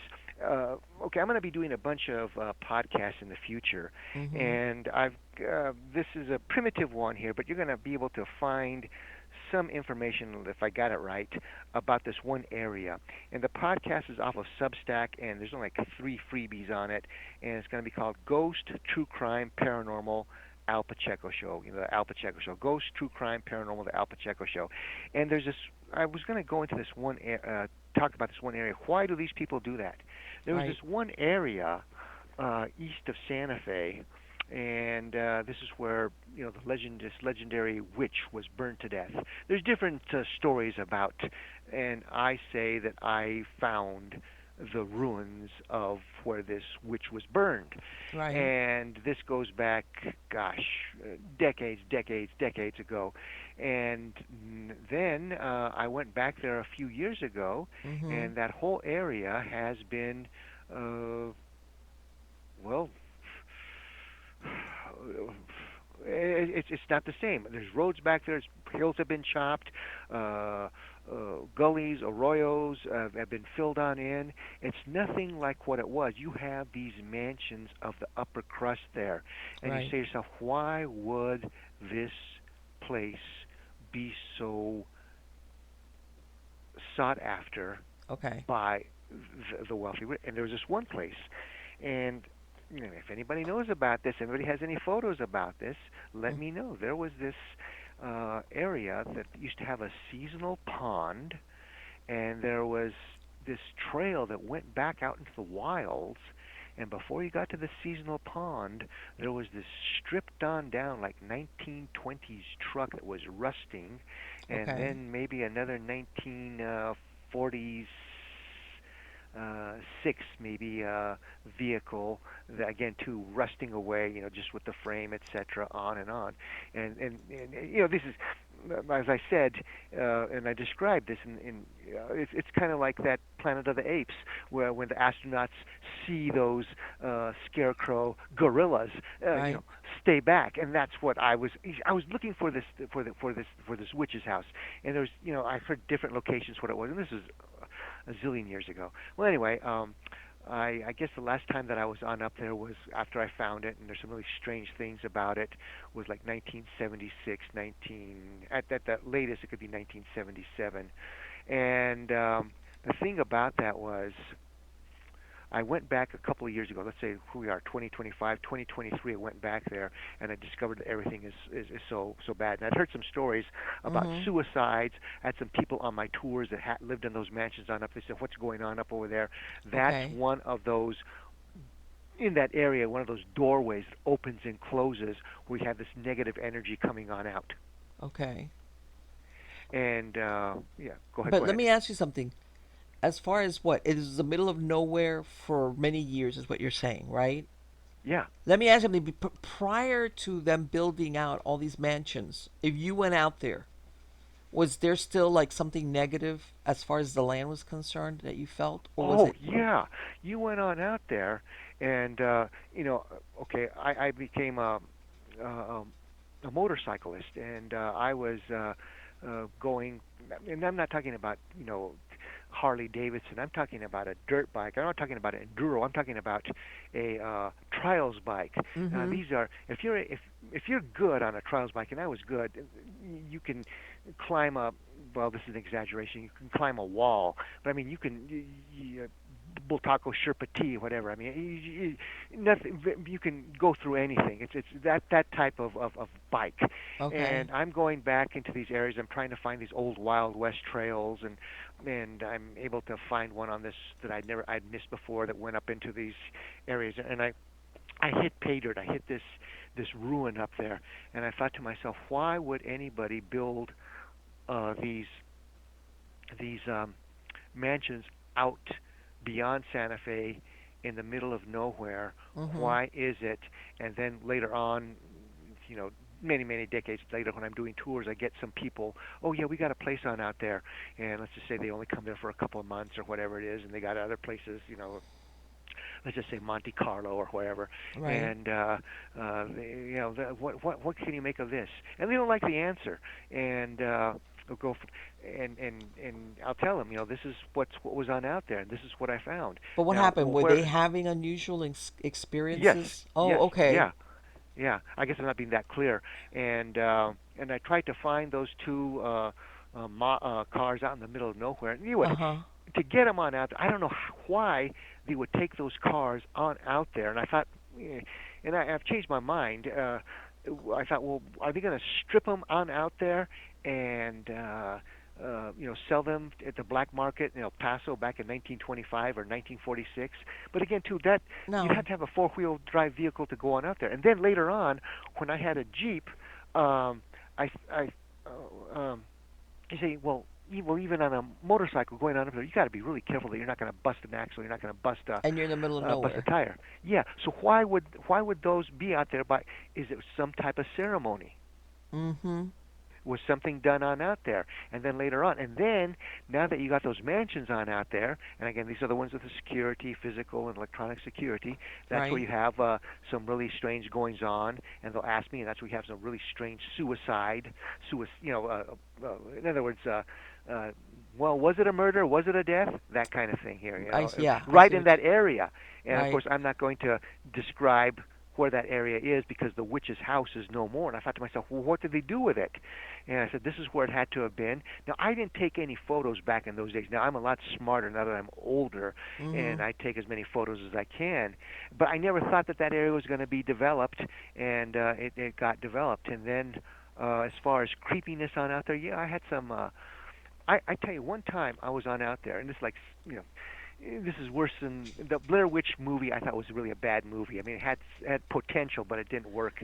Right. I'm on out there, and this is how good I was. I don't recommend this for people, but I'm out in the middle of nowhere, and I can be by myself, etc. And in the desert, wherever. I'm not wearing a helmet, and because I want to listen, I want to, and on and on. But this one time, I was wearing a helmet. I was going on up there to that uh, destroyed adobe house out in the middle of nowhere, and it was as if something had pushed me on back and tried to kill me. And you say, well, you just went on a little bit and you torqued it, and you hit too much and you went back and you popped a wheel. No, no, that's not what happened. Something pushed me on back, and I fell back, and I fell back on top of this big rock. And Okay. if I had not been my helmet, I well, I'd be mentally impaired or dead. And even as Okay. I think about that, the contact that I had with that, even all those, what is it, close to maybe even more than 50 years ago, Mm-hmm. I still can feel that concussion strike, that pound of how bad it was inside the cranium there, and the remembrance of that. So yeah, there was and there is bad energy on back out there, and I've gone out there and I've seen it. And you see yourself again to what are these people on up to? What draws them on over there? Right. I know Okay. where you're going with this. Of all the places that you could choose to build or go through all this trouble, why there specifically? Yes, yes. And I think that only a handful of people would have ever been on out there, and I don't think I'm ever going to take a snapshot of it, but I should have. And it looked like you can't say, well, how was it destroyed? And of course, uh, uh, skeptics say, well, it was on out there since the days of the conquistadors or whatever, Right. and it just the adobe just wore on down. Well, there was some looked like there was some scorch mark in it, and according to the story, the bruja was burned to death, and there was bullet holes in the adobe there. Okay. And this goes back, that the people finally had enough, and they went out there and in essence the lynched the bruja, and she ended on up dying in the flames there. But there are other stories also associated with that. Was that energy able to transfer out into something else, and that energy is still there? And more importantly, now that you have, as you would say, the movers and shakers, uh, Mm-hmm. this bruja has much more influence now to possess, to bring these people of power the wrong way Sure. versus what they had a farming community of ages ago. Right. And also is what you're thinking is, well, what usually attracts people, let's say, to build a house in a certain area? Most of the times people think, oh, well, it's scenic or something like that. And sometimes you'd be surprised really what it is that draws them to a certain place. It's not what you think of, is what you're saying. Okay. Right, right. And for example, I did this. There was this one investigator author, really a nice woman. Her name was Rosemary Ellen Guiley, Yes. and we did some safaris. Very nice woman. She's passed on now. She died of Mm-hmm. cancer. Yes. And there was this one place, and again too, I'm not going to say it on the air because I don't want anybody getting ideas. But there's this one street that was Well, it passes by what was undeveloped, the old forbidden zone, flanks it, etc. And we ended on up, and I did a calculation, and I said, and these are wealthy people, doctors, lawyers, upper crust, and most of them are not from the area. I said they come Mhm. from Los Angeles, New York, etc. And well, I guess you would call them what uh, liberal Democrats, Right. and but almost every other house there's been a murder or a suicide. And I was going through that. I said to myself, my goodness, look at every other house on over here and what's happened in this area here. And that's that energy. And that Yes. energy attracts people who have made science and money their god, and they won't uh, do anything about spirituality. And this is perfect, how do you say, breeding ground for demonic energy to come and hey kid, I got some candy. Want some candy? This is what you got to do for the candy. And that type of mental Right. attitude Right. and what they go, yeah, They're people with what I call spiritual turbulence yes, yes, that yes, that walks with them. uh All huh, right. That if I was ever called into some of, and I ran across it when I did some of the investigations, which is like, it's not the house, it's you. mhm, That kind of deal, it's like, yeah, you know what, this, there might be something here or maybe not, but the nexus, the source is you. All yeah, right. And a lot of times people know that about themselves because either they willingly at some point engaged in something, or they sometimes they'll talk about maybe what they did, but they're, and some of them, if they're willing participants, they kind of wig out a little bit when you ask them directly about that, because they're very, after a while they learn, I'm not going to talk about what I've been involved with or I'm still involved in. right. I got a big reaction the other day Uh-huh. when, or you know, uh, yeah, this can happen just on other days as well too. If I tell it like it, I said, yeah, a lot of Luciferians are have moved to Santa Fe. What? And I said, well, yeah, what just because just because we are, this or that doesn't mean that we're Luciferian. I said, no. I mean, do you have God in your heart, or is this just just this wonderful this wonderful ticket to the land of milk and honey, and you're just gonna have good times until you die? I mean, that they'll try to say, well, there's no such thing or this and that, Right. but you go on that in the areas that I have gone to or that I've done investigations to, you say that these people come on over and they're attracted to this, and then there's some that are just very, very wealthy, perfectly possessed, and we Mm-hmm. can be at an area where there's been ceremony, etc., and I'm doing a safari, and yes, ladies and gentlemen, I'm expensive, but I'm worth it. If you want to do a tour, yeah, okay, and so what, hey Alan, have you what's this? I said, that's part of their symbol. This is where they do their invokings. Mm-hmm. And so what's happened, Alan? Well, okay, have you run into some people in black clothes? Yeah, I've run into some people. Sometimes my tours have at night on over here. Oh wow! And what shows on up? A man and woman, Anglo-Saxon, or they're Jewish, and Mm-hmm. they are walking a terrier or a poodle, but they see that we're right there at the place that they're going to go to And they're because they're like, going to be doing a shucks. ceremony, and he said, well, those, yeah, can't you feel the energy from them? Can you see how shocked they are? They're looking at us of what Mm-hmm. they're doing over. See, it's all disguised. That guy Yeah. can be a doctor, she can be an attorney, Sure. but they're all into this type of, how do you say, of what would you Yes. call it? Temple of Set, of Mm-hmm. what was the name of the guy who was Jane Mansfield's Oh, Anton LaVey. yeah, yeah, yeah. And you know about Anton, and you know the story about Jane, right? Yes, absolutely. Yes. Okay. Yeah. Yes, that she, supposedly the story was, I believe, that he kind of, he was having a problem with her then boyfriend, which was her slash attorney, and he kind of told her, "Hey, get away from him," and she didn't, and that was when they had that accident. You Well, yeah. know, Well, here's some more spice, some let's pepper hear to it. the soup. Okay. Well, Jane Mansfield uh, and again, too, you gotta say supposedly this kind of stuff on over here, but there's a lot of evidence because Engelbert Humperdinck, I think it was the one that bought Jane Mansfield's Yes, mansion, yes. and it was haunted.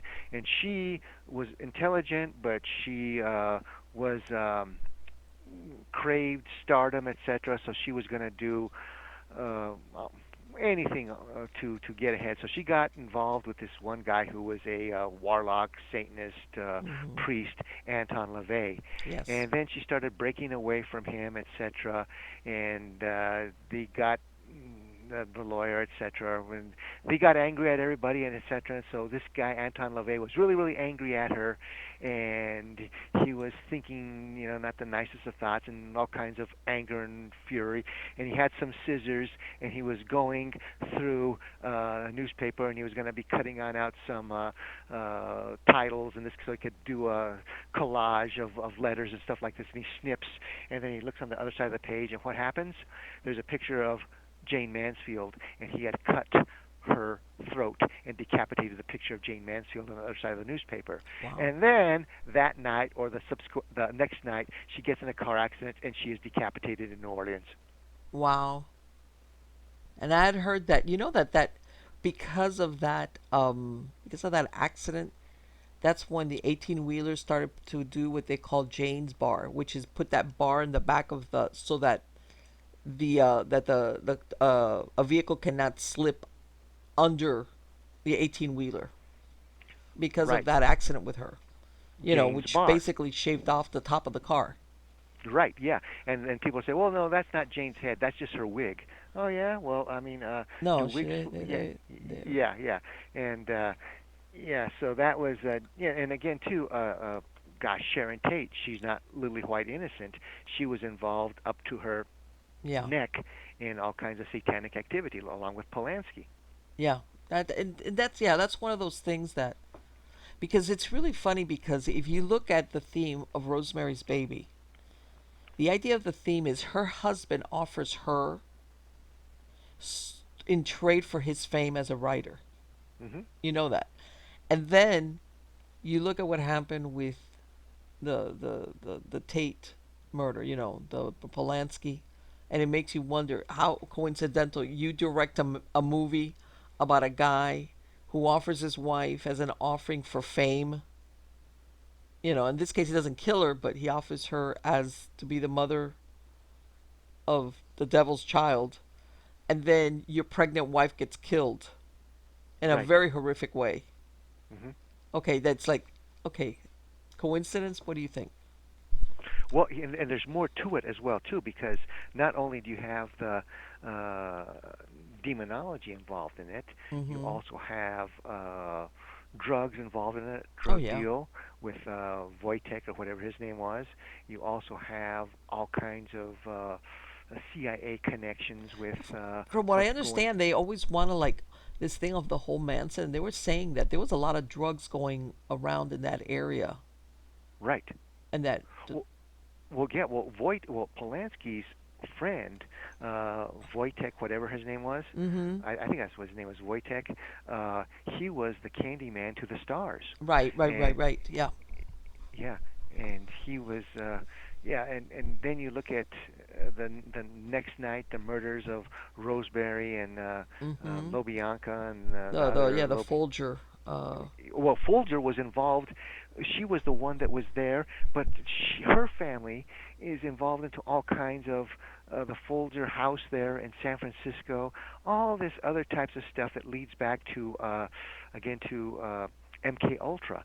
And there in where Charlie Manson was Mm-hmm. in that cell in Vacaville, you know who down the hallway in the cells was? No. Donald DeFreeze. Donald DeFreeze, when he got out, he started the Symbionese Liberation Army. They're the ones that kidnapped Patty Hearst. Wow. I did not know that. Yeah, there's all these things that That the they call. government has its fingers, or the government, um, CIA, MK Ultra, etc. Mm-hmm. And you're talking about McGill University, and Shatner was there, and well, okay, acting and stuff. But Kamala's mother was a nurse there at McGill University, and there's a lot of things about her background that don't make sense. And I always thought to myself, Kamala has a fractured personality. Was she something that happened with MK Ultra? In other words, they're putting these people into how do you say Oh, sure, sure. positions where they can become elected and they can control through these people through their handlers. You know, Yes. George Bush's um, wife very well could have been the illegitimate daughter Yes, of of Aleister Crowley. yes. Yes. Yes, yes, And yes. the people that are listening say, "Well, you've really gone off the rails now, Alan." Mm-mm. You take a look at Barbara Bush and Yes. take a look at Aleister Crowley and see Yes. if there's not a resemblance there. Yes, they do. They do look alike. They do. Yeah, And yeah, that's what people, this was already, well, I want to say maybe 100 years ago. She died like a few years back, but yes, and I had heard of that. And one time I did that. I said, you know what, let me compare these pictures. And, and I was like, well, God, if I didn't know any better, you would say they're related somehow. right. One of those deals. Yeah, Yes, and Barbara Bush's mother supposedly had flings with a lot of people, and one of them was the Aleister Prince of Crowley. Darkness himself. Yeah, And this is Aleister the Crowley. and I'm not to me I'm thinking to myself, okay, I'm not being the morality police, you know, but I'm thinking to myself, you know, okay, so you're having flings, but of all the people, it's like you'd say, nah, man, you're too dark for me, forget it. And let's Yeah, face it, when you look at Aleister Crowley, he wasn't that really a handsome guy. He wasn't like that. You would say, wow, what a heartthrob. He wasn't, and it's like, hmm, you know, makes you wonder right. why there's that attraction, that attraction to darkness has this. Yeah, and you say to yourself, well, okay, did something bad happen to her? Was she molested? Was she raped as a young girl or Sure, something? Because a there's lot of a people that end up in prostitution, they've really had terrible yeah childhood events. trauma Yeah, and for but sure. at a certain point, but especially with men, at a certain point you got to say to yourself, okay, that's happened. Now I've got to get myself on the right road, and I've got to get going. I got to stop this narcissism. But it builds in them so much that Mm-hmm. they don't want to melt those furrows that are inside their mind or inside their soul. Oh, for sure. Let me tell you something, Alan. We got to do another show. We got to do a Hollywood Gone Wild show. Okay, all right. Okay, so That's that we can talk because I think you have so many tidbits that are like, what are you doing? You know, we got to do a show that's just about Hollywood. you And let me got it, tell you Toyota. something. Since Hollywood is on the teetering of collapse as we know it, so I think that Good there's a riddance. Good riddance, because I tell you something about Hollywood and how it has abused its power. mm-hmm. And well, I say, well, it was planned to abuse its power. It's been a sewer of of garbage that has been being fed into the American public since Yeah, around 1971. yeah, And yeah, that's when uh, well, even filmdom. A lot of things changed at that time, and yeah, so now things are starting to become more indie. You got more media, and theaters are going under, studios are going under, yeah. and hopefully we can have a renaissance Yes, of the future. Yeah. absolutely. Alan, I want to thank you so much for being part of the show today. I could keep talking to you and talking to you and talking to you, but I want to do another show. I want to do a Hollywood show with you. Okay. Yeah. We'll start on Hollywood, but the way that we do it, we always end up in something on else. But I yeah, know, we'll I do our know, best. I know. We'll But just go okay, wherever. let me say something on over before I go, before I say my goodbyes. Remember, people, I'm going to be doing podcasts, and I'm going to have a subscription page. And the first one that I have on out there, it's rather primitive, but it's going to be called Ghost True Crime Paranormal: The Al Pacheco Show. And you can listen to some of the stuff that I've got there. And I'll be expanding and expanding. And if you're in town, you can always do a private tour with me. Mm-hmm. And gosh, what else I can tell you, What's Em, your is website that address, Al? Santa Fe Ghost and History Tours dot Okay. com, or they can just look up Al Pacheco or Allan Pacheco Ghost Tours and go that way. And there's over 400 pages, and you're gonna have all Okay. kinds of information there. And Am, I just want to say that I always enjoy doing the No. tour, doing the podcast, the broadcast with you, and it's always like two pals coffee housing. I mean, where did the time Yes. go? Yes. Absolutely. That's what I'm saying. We've got to talk again. I'll be getting in touch with you soon, and I'm going to follow up with you. Let me know so when you start releasing your podcast, Alan. Okay. There's a Okay. few on out there underneath this primitive one, but I'll be doing much more and much I better. know. So I there you go. know. But Okay. believe me, you got a lot. But you're going to save some special stuff for when I interview you, right? You got it. Okay. Okay.